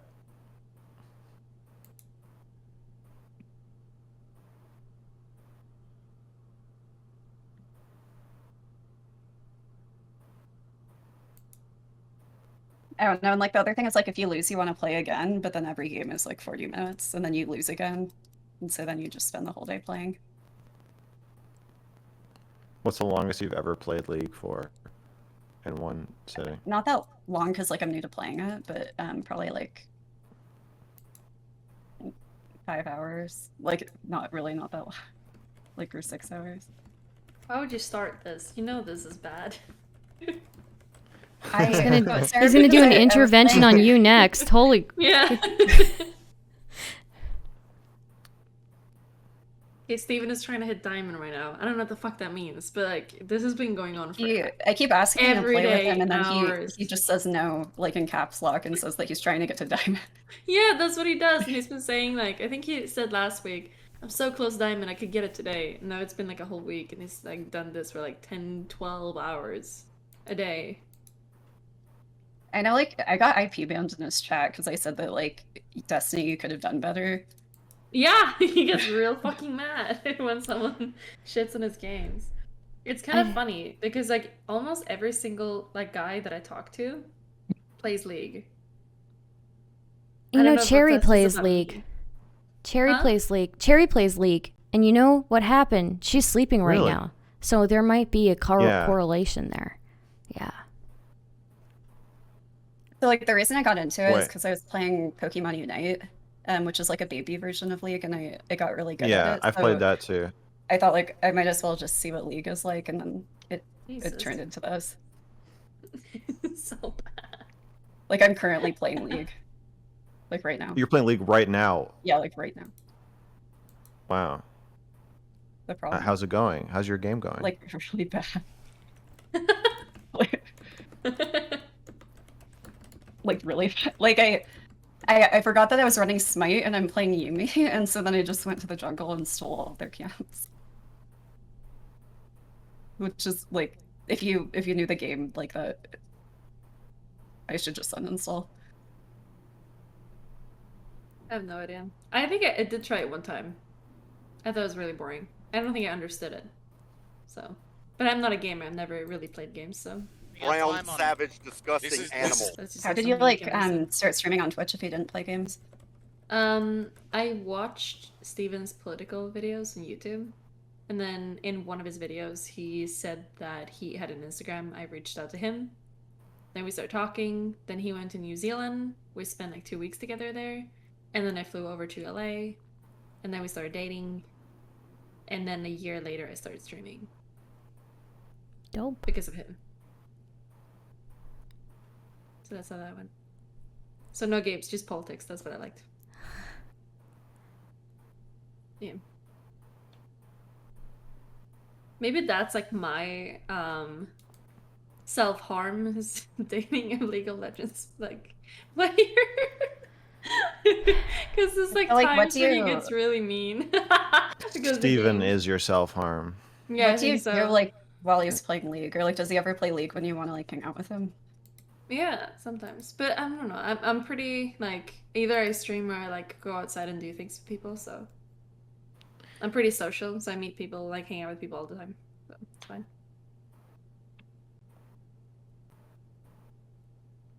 What do you think about Max? What am I thinking about? Yeah, you look like you're thinking about something. I was thinking about Smash. I would say I get into a micro. Sometimes when I'm playing Smash, like if I'm trying to get a character into Elite, I'll feel that feeling. Except the matches are only 3 minutes long, so it's a compressed experience of like just realizing that you're miserable, but like you're still playing and like you don't know why you're playing. Is that melee or? No, Ultimate. Mm-hmm. Melee's a lot better, like as a game. Whatever. Yeah, true. I know that because I used to date a Melee player. Disagree. Have you even played Melee? Yeah, I'm 36, so I have played Melee. Is that something I should use known because of your age? I think so. I think at a certain point. I didn't know you were a gamer. Yeah, oh yeah, I play a lot of video games. I'm a gamer. Yeah. The game I play the most is The Last of Us. Mm-hmm. It has the best online multiplayer of any game, and I strongly recommend that you all play it. It has really good music. And it has really good music. I played a couple of those songs on piano. Gustavo Santaolalla. Wait, what does that game look like? It's a third-person kind of strategy. I want to say shooter, except you only ever have like 7 bullets at a time. Mm-hmm. No, I don't know what it is. You know what is third person? No, I don't know the game. Oh, The Last of Us? Yeah, I don't know the game. I don't know any games. I know Melee. That's not the game I know. Oh yeah, you would. I think you'd probably like The Last of Us if you like the format of the game. You'd like the story, and then the multiplayer is really good. What is the point of video games? The point of video games. You're like leveling up and like doing things, but then at the end of the day, you didn't do anything. Well, I don't agree. I think a video game is part of your life. It's like saying it's like saying reading a book isn't doing anything. Like it's still a real experience. even if it. I mean, or how are you doing anything when you do Brazilian Jiu-Jitsu? Like nothing. What is doing anything? What are you talking about? Why I mean, would you attack if I'm doing video like a games? physical activity, it's like healthy for my body to do it. I'm getting stronger. Like it's good like for other things in life too. But if I'm just playing a video Oh, game, like what do you get out of playing video games? yeah, think they probably make you smarter, faster, more coordinated, They better have at fun. strategizing. They're Also, fun. you have a really good conversations with friends. The amount of really good conversations I've had while playing Power Watch Simulator has been primo. that's probably nice. Yeah, you I can just think that bond. you I think can. it's hard to like bond with people like in conversation or like there's like co-thinking that you have to do when you're playing video games with people that you don't do if you're playing like dodgeball with somebody. But there could be like other games that you could do that with, no? Like what? Like any like there has to be other physical activities where you're like going outside and meeting people face to face, where you can like when you're actually like getting better at all the things that you can get better at in a video game as well. I think so, but like the physical part of doing games in person probably takes away from like the types of conversations you can have with people, right? Like if you're playing volleyball, you're gonna be kind of out of breath, so you can't really have like a conversation about like the meaning of life with somebody or something, you know? If you value that, I guess. But I Yeah. mean, I think it's important to see people face to face, and I think it's good to like be around people in real life. I think that's Sure. really I think that healthy. you have a negative view of video games. I just don't I get it. That and then you're letting I feel that like every influence. single I just feel like every single like thing that I hear about this is good or in a video game, It's also is like things it's that you nice could already do for in real life. it's nice for like hanging out with people who live far away. That is true. The long distance stuff I can. I get think it's that. I mean, 50-50. story there's I don't think like the story of The Last of Us is not something you can really just have in real life. It's like a movie, but you're like in it. You're really emotionally invested in it. And then like co-op games that have stories it's a pretty unique experience of like it's like watching a movie with somebody, but you're also Watching a solving movie or reading puzzles a book. together. Yeah, Mhm. it's art. What about League? League? Yeah, I just feel like there's like some games that people get really addicted to, and I Yeah. feel like it's just like a waste of time. I don't understand why anyone would play League. I think this is personal. Pretty sure. In which sense? Your feelings about League and possibly video games overall. Wait, how would I be upset about it, or like personal, or like why do I think you should would I just have- unplug your router if you really want to express yourself. Are you doing another intervention, Mr. Girl? Yeah. You should disconnect his internet. It just feels to me like the things that I've seen. It's like I didn't grow up in video games, but so for me, it's Yeah. like an outsider person and seeing people play and like being around people that plays video games. It seems like it's doing more harm to people than it does good. I That's it. can I don't understand. so It I can can for sure. yeah, I It can doesn't relate have to. Yeah. I can definitely relate to that because I didn't start playing video games until like 3 or 4 years ago. And before that, like I played some video games when I was really little, but I stopped playing like by the time I was like 13 because I was just way too busy with other things. And then I started playing again like 3 or 4 years ago, and everybody's already been playing games for like 10 years, so I suck at everything in comparison. And I'm never going to get on anybody else's level. But I do think like I can see both sides. Like there's definitely a lot of value being face to face with people and having that like human to human like contact in person. But there is also a lot of meaningful connections you can still have with your friends while you're playing a game with them, things like that. So, yeah. Would you guys say that a lot of video games that are made today are like the purpose of those games are to try to get the person addicted to them? Yes. Mhm. Yeah. Definitely games are becoming intentionally addictive and it's very predatory and shitty. And I share Things are lagging. Can you guys? your problem with that. Yeah, I don't know what happened. It started lagging for me. What do you guys say? Do you think it was? Oh yeah. Yeah. I think games are are becoming more like slot machines and gambling. Especially And mobile. it's really shitty. Especially mobile games, but yeah, I mean all games are starting to do it and it's really fucked up. Do And you all think the loot boxes. investing in crypto is like gambling? Yes, I do. I almost think that crypto wouldn't be as big as it is if the gambling mechanics hadn't been introduced to video games over the last like 10 years. I think that's helping kind of get everybody addicted to gambling in a way.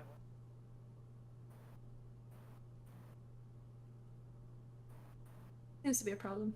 It's kind of strange. I'm curious what everything is gonna look like in like 10 years. Because it feels like it's getting worse and worse. Like more and more people are getting into this sort of stuff. I'm hoping that I mean, I have similar thoughts with like the Dr. K situation where I want like the professionals and like I kind of want the old people who regulate these things to understand what's happening.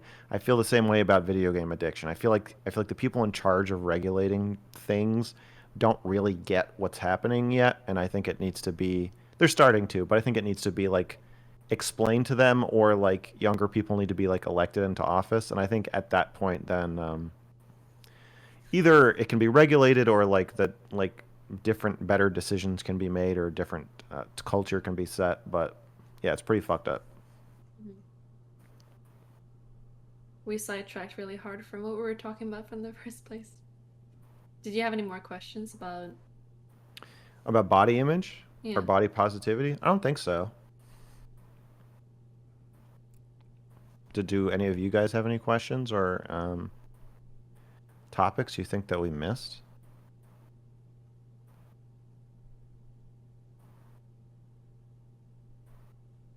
I can't come up with anything. Dusty?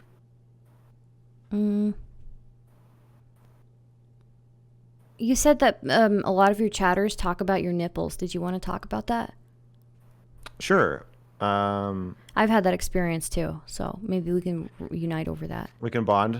Oh, do you feel like we're in a fight because you're mad at me? No, I'm not mad at you at all. I love you, Mr. Kroll. You can be mad at me and love me at the same time. I'm not mad at you. It's really hard to make me mad. Okay. Yeah, my chat will sexualize me jokingly, half jokingly, pretty often. And I tell them I've never banned someone from my chat. And I'm pretty intent on not doing that. I think my mods have. So yeah, I'm not saying like that you're not allowed to make comments about my body, but I don't respond to them and I don't answer questions about my body. Even Cherry was kind of pissing me off, where she was like telling me to trim my beard. I'm like, that, like, it's weird. It's like it just seems like people feel like it's more okay to talk about a man's body. Like if there was something about like her appearance or your appearance that I was just like, oh, you should really change this. Even jokingly, that would be weird. But for some reason, it's like totally okay to like criticize my facial hair. And yeah. So I'm trying to, I guess, on a personal level and like a more meta level, say like, you know, if we want more equality between men and women, then I'm kind of like how I'm like you know, if you don't like racism, like then don't be racist against white people. Like that's a pretty easy first step. True. If you're anti-racist, then don't attack white people. It's like Not server back it just with seems like a 114 very viewers. simple solution to me. And if you don't like sexism or objectification, then like don't talk about men's bodies.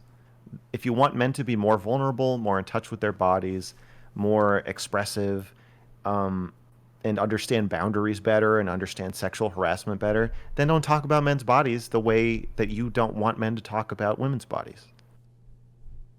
True.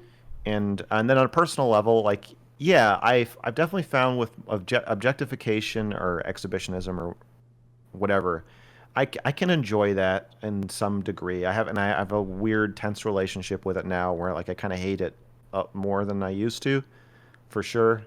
But I like for it to be on my terms, and I think that's probably true of everybody, but it's more obviously true of women. And so, yeah, with my chat, it's like I'm trying to figure out how to set boundaries and manage that relationship so that any discussion about my nipples is on my terms. Yeah. I run into this I'm in this weird space where like I'll make really disgusting jokes to my chat, or I'll make really, really disgusting like sexual jokes to my chat, but they're never personalized, right?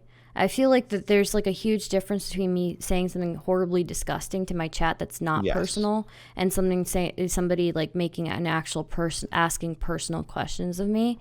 So, and Yeah. some people don't get that, I guess. Like if I make a joke about like having like a wind tunnel for like a private part, like that's very Right. clearly like absurd, and so it should be like very, or saying I have like a fat tuna can dick, like it should be very evident to people that it's like ridiculous. I'm joking, but then people Well, will, it doesn't. yeah. But it's your fake dick to make a joke about. Yeah, exactly. Or my fake wind tunnel. Yeah. Yeah. So, but yeah, some people don't get it yet, but they'll get there. I'm hoping. So, yeah. I'm mashing it right now. Nice. Thanks. I think there was one thing that we didn't discuss, which I thought was interesting. What? Oh God. How do you guys feel about plastic surgery? I'm very against it. What do you think about people that does it? I think they're You think horrible. it's, No, I Do you think it's different if they had like some sort of like facial injury? yeah, I do. Varying degrees.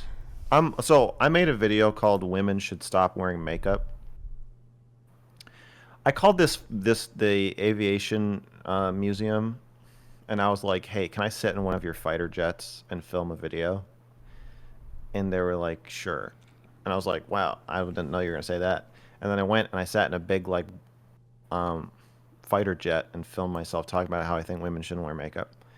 And I feel like you're capitulating to some kind of misogyny.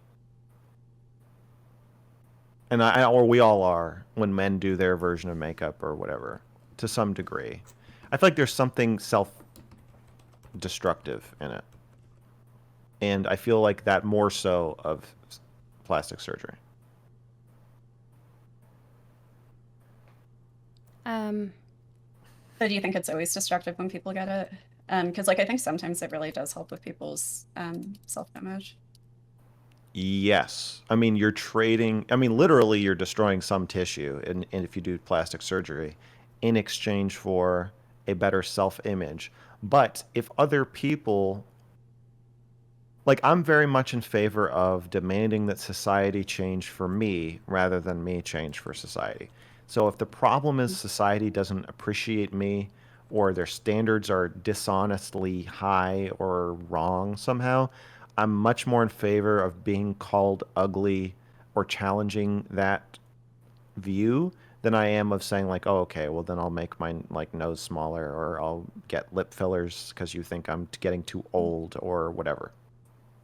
I think it can like get addicting for a lot of people. Did you guys Yeah. There's hear? like a lot of people that like get like a nose job, they'll end up getting a revision like within like after 6 months or something. Yeah, because it's not actually a. I think it's a similar kind of. It is. I do think it's a self-harm thing where it's like you're not actually going to be satisfied by that. However you think you're going to feel, you're probably going to sink back into feeling bad. And like it'll always be like that. That's just what I think of like kind of all those things. I think it's more like an anxiety or like a thought that you already have, like almost like an illness. That's why I say like you're not viewing yourself the way you actually do, or like what you should. It's just more like about the anxiety. So if you do fix something, I think it's just gonna switch over to something else. I don't think it actually like. Right. It's not actually about your nose. Mm-mm. I'm gonna What were you post gonna say? a link about Ollie London. That's interesting. I don't know if this is real or not, but it says that he's going to get a penis reduction to be 100% Korean. Now this is offensive on so many different levels. I don't even know where to start. I think you did know where to start, and you started right where you wanted to. Okay, well, maybe. I don't know. I feel like this is like a good example of like where you can look at how a man's masculinity is influenced by the stereotypes that society has on him, right? Yeah. Yeah. At first, I thought like Ollie London was trolling, but like he's gone so far with it, and it's really weird. And like I feel weird for Jimin, who's like the person that he's trying to look like, because like imagine somebody getting plastic surgery to look exactly like you. Yeah. I had a breast reduction, but that was more for like my back health than anything. Best decision I've made. Fair. Yeah. I think when it's like medical stuff, or if you like were in an accident, or if something is like really, really wrong with you, or something is like, I think that's fair. As the moderator of this conversation, I want to just be clear that I am not going to comment on, and nor do I think we should comment on any of our own decisions about our own bodies. Okay, fair enough. So I think I want to keep it like theoretical. Sure. I think if you want to talk about your own experience, like I think that's totally cool. I don't want you to take my non-response to any disclosure you make to be a silent criticism or whatever. It's oh no, I wouldn't. Yeah. And I feel like this. I feel like this in like discussions in general, where like I'll get into an argument about like gender or whatever, and people say like, "What about me?" And then it's like, "Well, no, it's different." I wouldn't take it personally ever. So yeah. Okay. Yeah. I think it's interesting how like in South Korea it's like so accepted to get plastic surgery, and where like people's own family members will like tell them to get different things and like will offer to pay for it. Like it's just. That's something I was thinking too. Would you say that if someone is getting a plastic surgery, they're kind of like doing harm to other people because they might like get other people to do it as well?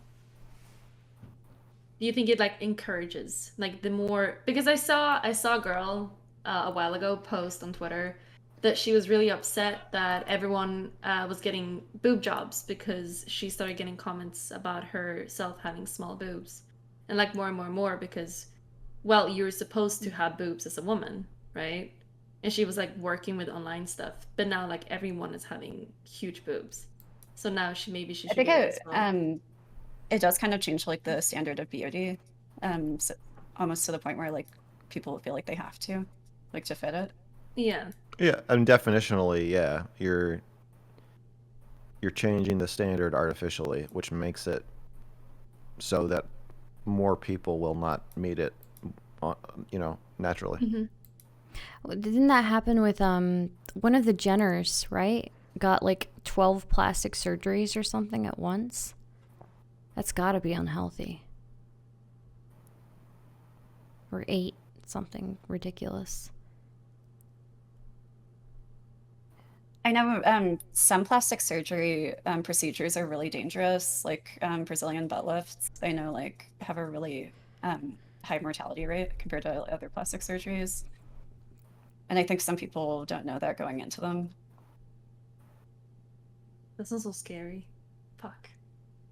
Yeah, I think in the theoretical people, conversation, we're assuming like you don't die from the plastic surgery in our evaluation, but like it's a good point that like but it's some still people a risk though somehow, right? No, like I'm saying because they're so in reality, expensive, a lot of people will go to like other countries to get them. Right. Isn't that so sad? Like people are feeling so bad about themselves that they kind of like risk health things for that you'd rather die than have a pancake butt. Yeah. Yeah, that's fucked up. It feels very insane to me. and that it's so normalized. I'd say there's a lot of people that are like this. More than, I don't know, there's a lot of people. There's a lot of people that's very unhappy with things. I think part of it, though, is that there is a truth in that we, women, or at least have been historically, now men are being socialized this way too, to put so much of their self-worth into the way that they look, right? So if you're like I don't know, if you're like not fitting the typical beauty standard, then you feel like literally less of a person, right? As a woman, I guess, or at least for a lot of them. So, Do you think a lot of people actually do care about what other people look, or do you think people just like actually don't really mind who they start dating or who they see? Do you really think like they need like someone to look this way for them to be able to see them? I think people are a lot more shallow than they say that they are. I think. But like, how many? What are you talking about, Waffles? We judge a lot off of physical appearance. In terms of like who you date and even like job interviews, and stuff like that. Like, usually more attractive people will, like in experiments would get the job over somebody who was considered unattractive.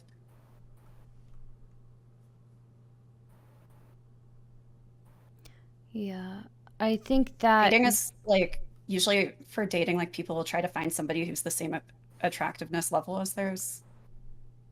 I'm not sure about that. I feel like a lot of people that are definitely going for like really high standards. That's what it seems like. I don't feel like I'm not around people like that. I feel like I'm around people that don't really care about this much and that are just more like looking for like a genuine like personal like connection, just like with chemistry and not with looks. But it seems like if I look at the internet, it feels like people are just like really trying to go for like really, really high standards. Like even like women and men does that.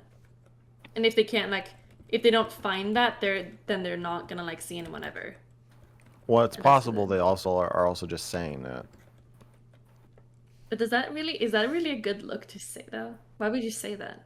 I don't know, but people do that a lot. Like people will be like, "Oh, that person's like ugly. I would never be with somebody like that." But then like they, that's not true. I think that it's like a form of bragging to say that somebody's too ugly for you. But I feel like people are just I agree really with Waffles that most. I think Waffles is right that most people will try to end up with or kind of gravitate towards There's people they feel. I can't remember what the theory is, but it's yeah, like there are it's studies about. Yeah. But like with the internet, it might be a little bit different because like of all the parasocial stuff. True. And I'm not sure that that's been studied. Yeah. I think that also you look at like Tinder and you can always like swipe on to the next person, right?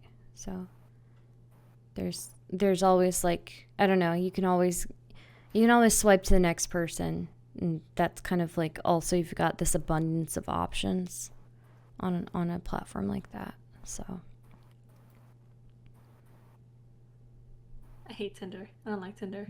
I hate Tinder too. It feels really weird. I don't use it. It feels really weird because you don't know that person's energy. Like you have no idea how they're acting. I don't know. It's very weird. Yeah. I'm having a hard time meeting people from Tinder. I can't do that. Yeah, I can't handle it. It's too much. Mm-hmm. I do think that Fat life.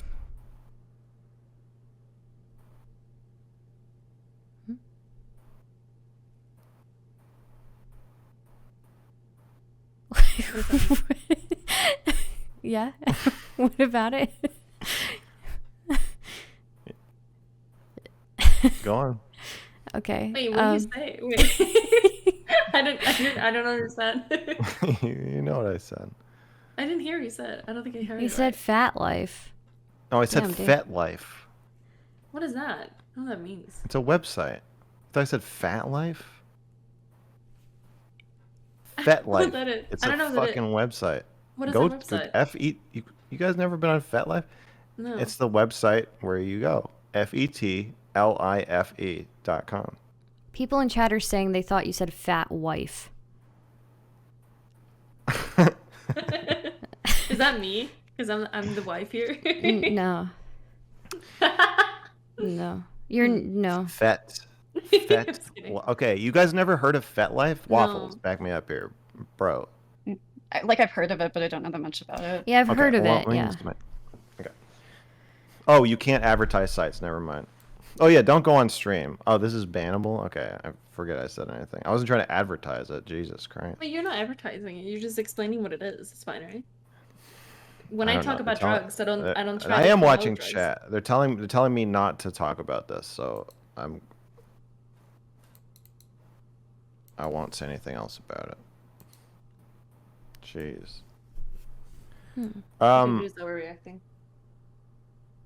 Anyway, okay, Cupid, I guess is better. What were you saying, Stardust? Jesus, what a big misunderstanding. This is also uncomfortable. Are you calling me fat? I would like all of chat to acknowledge that Mr. Girls just called me fat. He just called me fat and he tried to get away with it by passing it off as fet. So, just letting you all know. He said that I'm living a very fat life right now. Everybody, remember this. I don't remember what I was saying. I have no idea. I don't remember at all. So.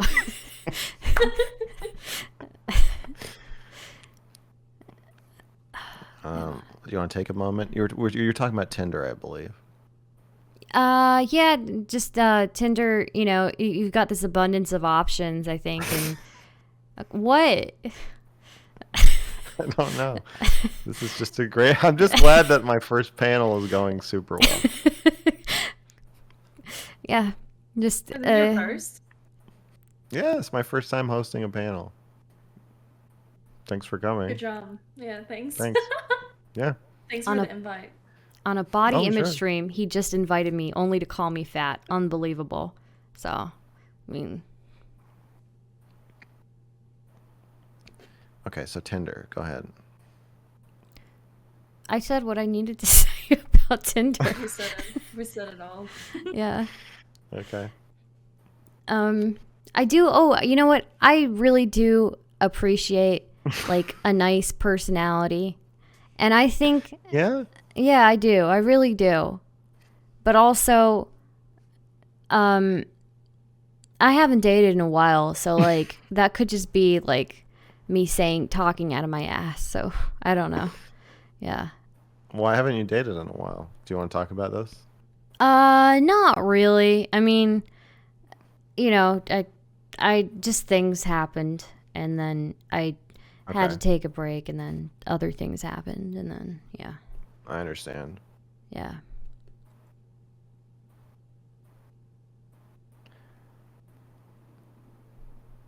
He called me fat. I'm not even gonna sure take a long personality, like nice personality. I feel like, are people not looking for like chemistry? Like just like clicking with someone that you might not even know like this was the personality for you. I feel like everyone is so different and then there's like certain things about someone that really, really like clicks with you so well that it feels magical. I feel like that's what I'm looking for in people. Not like looks, not personality, because how am I supposed to even know what I like until I meet it? Yeah, that's I true. think like if somebody's good at conversation, that's really nice. Mm-hmm. Like it doesn't really matter what their hobbies are or anything. Except if you have literally like nothing that you do at all. I'm not even sure if I care about conversation. I like it when people I think have my some? jokes are good. Mhm. I like it when people think my jokes are good. I think I'm like objectively the funniest person I know. And so it's nice when like people actually appreciate that. It's pretty good. So, It is nice. yeah. When you say you don't care about conversation, Melina, can you explain more what you It's mean like by that? it's like one. I've it's never one heard way to somebody say connect. that. Yeah, I think this is something that I started feeling recently. I think just Okay. like having someone around and just being like together and like Mhm. like being with each other side by side there's a word I'm looking for. Just keeping the other person company, and you just feel each other, but you don't even have to say anything. I think that's what I'm looking for, or like that's what I like. So like most of the time when me and Steven hang out, we don't talk. We're just like with each other, and it feels really nice to just That is be nice. with each other. Yeah, like That's one- conversations about whatever I believe or think or the things that I do. It's like that's just like things to kind of like break the ice. But I think what is like the most important thing is actually just the company in the end of it. And I think everything else before that is just like getting to know each other. That's what it feels like for me, at least. I agree. I think there's you get to a certain point in a relationship where the conversation is not really necessary anymore, and it's just laying there and like spending time with somebody else, like breathing next to you, can be like enough in that. Or like you can goof relationship. around. Like you don't even have to have like a serious conversation. You can just Yeah. say like a bunch of nonsense because Yeah. it's just fun to do it. But there's Yeah. nothing really like a conversation anymore about anything. Unless like you feel like you want to vent to someone. Yeah. Or Oftentimes, like yeah. I think oftentimes I've gotten so much like emotional satisfaction from like just platonic friendships that that I haven't really needed that from like a partner, really. Like I think that people underestimate how much a really good platonic friendship can give you. So yeah. I used to sexualize all my friend. What? That's not platonic, but Yeah, I used to fuck up my friendships and sexualize them. I couldn't handle platonic boundaries. Was there anyone that was like, yeah, let's be platonic, but we can also be sexual? What I mean by platonic is non-romantic. Yeah, lots of people. Mm-hmm. But it was kind of compulsive. I don't think that was really what I wanted. Was it just like, what do you call it? You couldn't control it at all. It was just like, you feel this way and you just gotta go for it? I don't know. Yeah.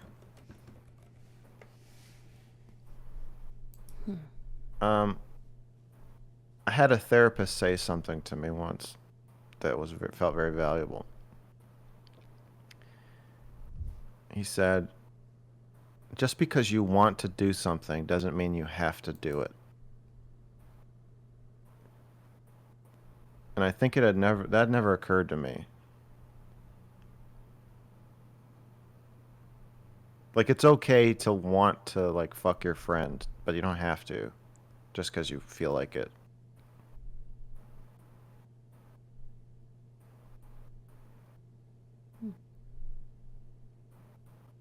Wait, what do you think is why is that? Why do you think that? What do I think? It's okay to not do something you want to do? Yeah. Well, it allows you to be more in touch with like things you want to do that you shouldn't do, or things that you want to do for now, but you probably you won't want to have done. And like, so yeah, you can be aware of feelings and thoughts you have that you don't actually want to act on, and then it allows you to hold boundaries better because like, the whole point of boundaries or like a structure in a relationship is that you may want to go outside the structure, but if you have but you don't have to just because you want to, you know? You can have a friendship with somebody even if you have sexual feelings for them sometimes. It doesn't mean you have to restructure the friendship to make room for sexual acts. You can just keep them to yourself. Mm-hmm. And I think I was. What if it's like, oh yeah, we can do this too? If it's Why not? Yeah, it could be like if that's what you want to do, you can. I'm just saying that like I think I was. It didn't make sense to me because I grew up in like a horrible family with no boundaries. Like the idea of like not doing or not saying what you know you want to do or say, like it didn't occur to me. And so did your family have like overly strict boundaries or no boundaries at all? No boundaries, or not no boundaries, but not good enough boundaries. Yeah. for sure. Especially in my family, I wasn't allowed to have good enough boundaries. So were you kind of like guilted if, like for other Yeah, people's stuff? I don't know if that makes any sense, but like if you tried to set a boundary, you just end up guilted. Yes. Yeah, I don't speak to either of my parents now, mostly because the act of beginning to set boundaries like just destroyed all of my relationships. It was like super not allowed. And so then yeah, I think that translated to me like not understanding that like I understanding setting boundaries with myself. You know? Just because some part of me wants to go model nude at a bachelorette party doesn't mean I don't have to actually do that if I don't want to.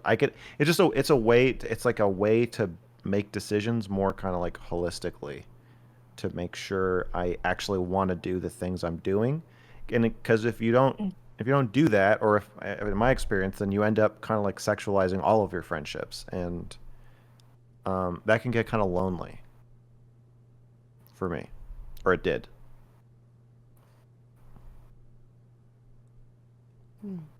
So did you used to do that, or What? did you used to sexualize your friendships? Like, or Yeah. Yeah. I did. what made you like feel lonely about it?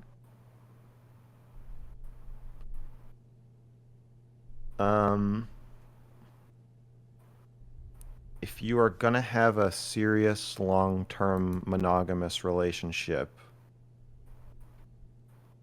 first of all, it kind of precludes you from forming one. Because somebody meets you, you're like, hey, I have sex with my friends. Want to date? They're like, well, it sounds like you have some stuff to figure out. At least that was my experience dating in LA. Luckily, I found a girlfriend who was equally confused and boundaryless, so that we could grow through this together. But it's also lonely. I think that there's a I don't think there's a such thing as casual sex. I think that even if it's platonic and you're just sexual, I think eventually the more times you have sex, eventually it becomes really emotionally heavy, and it forces a like kind of large amount of intimacy at some point that has to be reconciled. It's like setting the relationship on fire in some way, and it can burn slow or it can burn fast, but I think it is burning in some manner. And it can be fun, but it just I think I know now that I need people who can kind of be there for me and hold me without also thinking about or trying to fuck me. I feel like I didn't have that, and that is important to me. But you can probably still have that, right? Though, like even if you have a friend that is platonic, it could still be the case that they try to fuck you, even though they won't tell you, right? Well, that's the thing. It's that like I'm fine with my friends wanting to fuck me. It's just that and like that's the point of boundaries, is that like the understanding that like yeah, we might have sexual thoughts about each other or whatever, but that doesn't mean that we're gonna do it. I think I get what you mean, because like it can be hard to know who's there like for your personality and stuff if you're like intimate with everybody around you. Yeah. Go ahead. So when I was thinking about platonic, I didn't even think about like sexual, I guess. But I think that you can get a lot of emotional fulfillment out of like a strictly like non-sexual platonic relationship, like a strictly non-sexual platonic friendship. Like I feel like I've gotten more emotional fulfillment out of like my friendships, like with my best friend and with other people, than I have out of like a lot of relationships. I don't know if that's something wrong with me, but I think it's actually really beneficial. I think I get it. Yeah. I think it might be because when you're in a relationship, there might be more boundaries. And when you have a platonic friendship, you don't really owe them that much. You're not like living with them or like spending time with them all the time. They can go off and do something else and it's not going to be a problem. And you can go off and do something else and it's not going to be a problem either. So it might can be bare your easier to open soul. up with someone that, that doesn't have I think, like requirements for you than someone that you have like an when intimate you relationship if you with. break up with someone, you a lot of times like don't talk to them at all anymore. And like with friendships, like it's kind of assumed that you will be friends for a long time, which is nice. Yeah, even if And you there aren't like the same expectations. Yeah, and you know, there's always like you never know if your partner's going to fully understand your experience, you know, and I think I've had that plenty of times where like partners won't really fully understand like my emotional experience, but I know that I can always like turn to one of my friends and bare my soul and have them empathize with me and understand me, I guess. So, yeah. There is a constant threat of abandonment in monogamous relationships. Sure.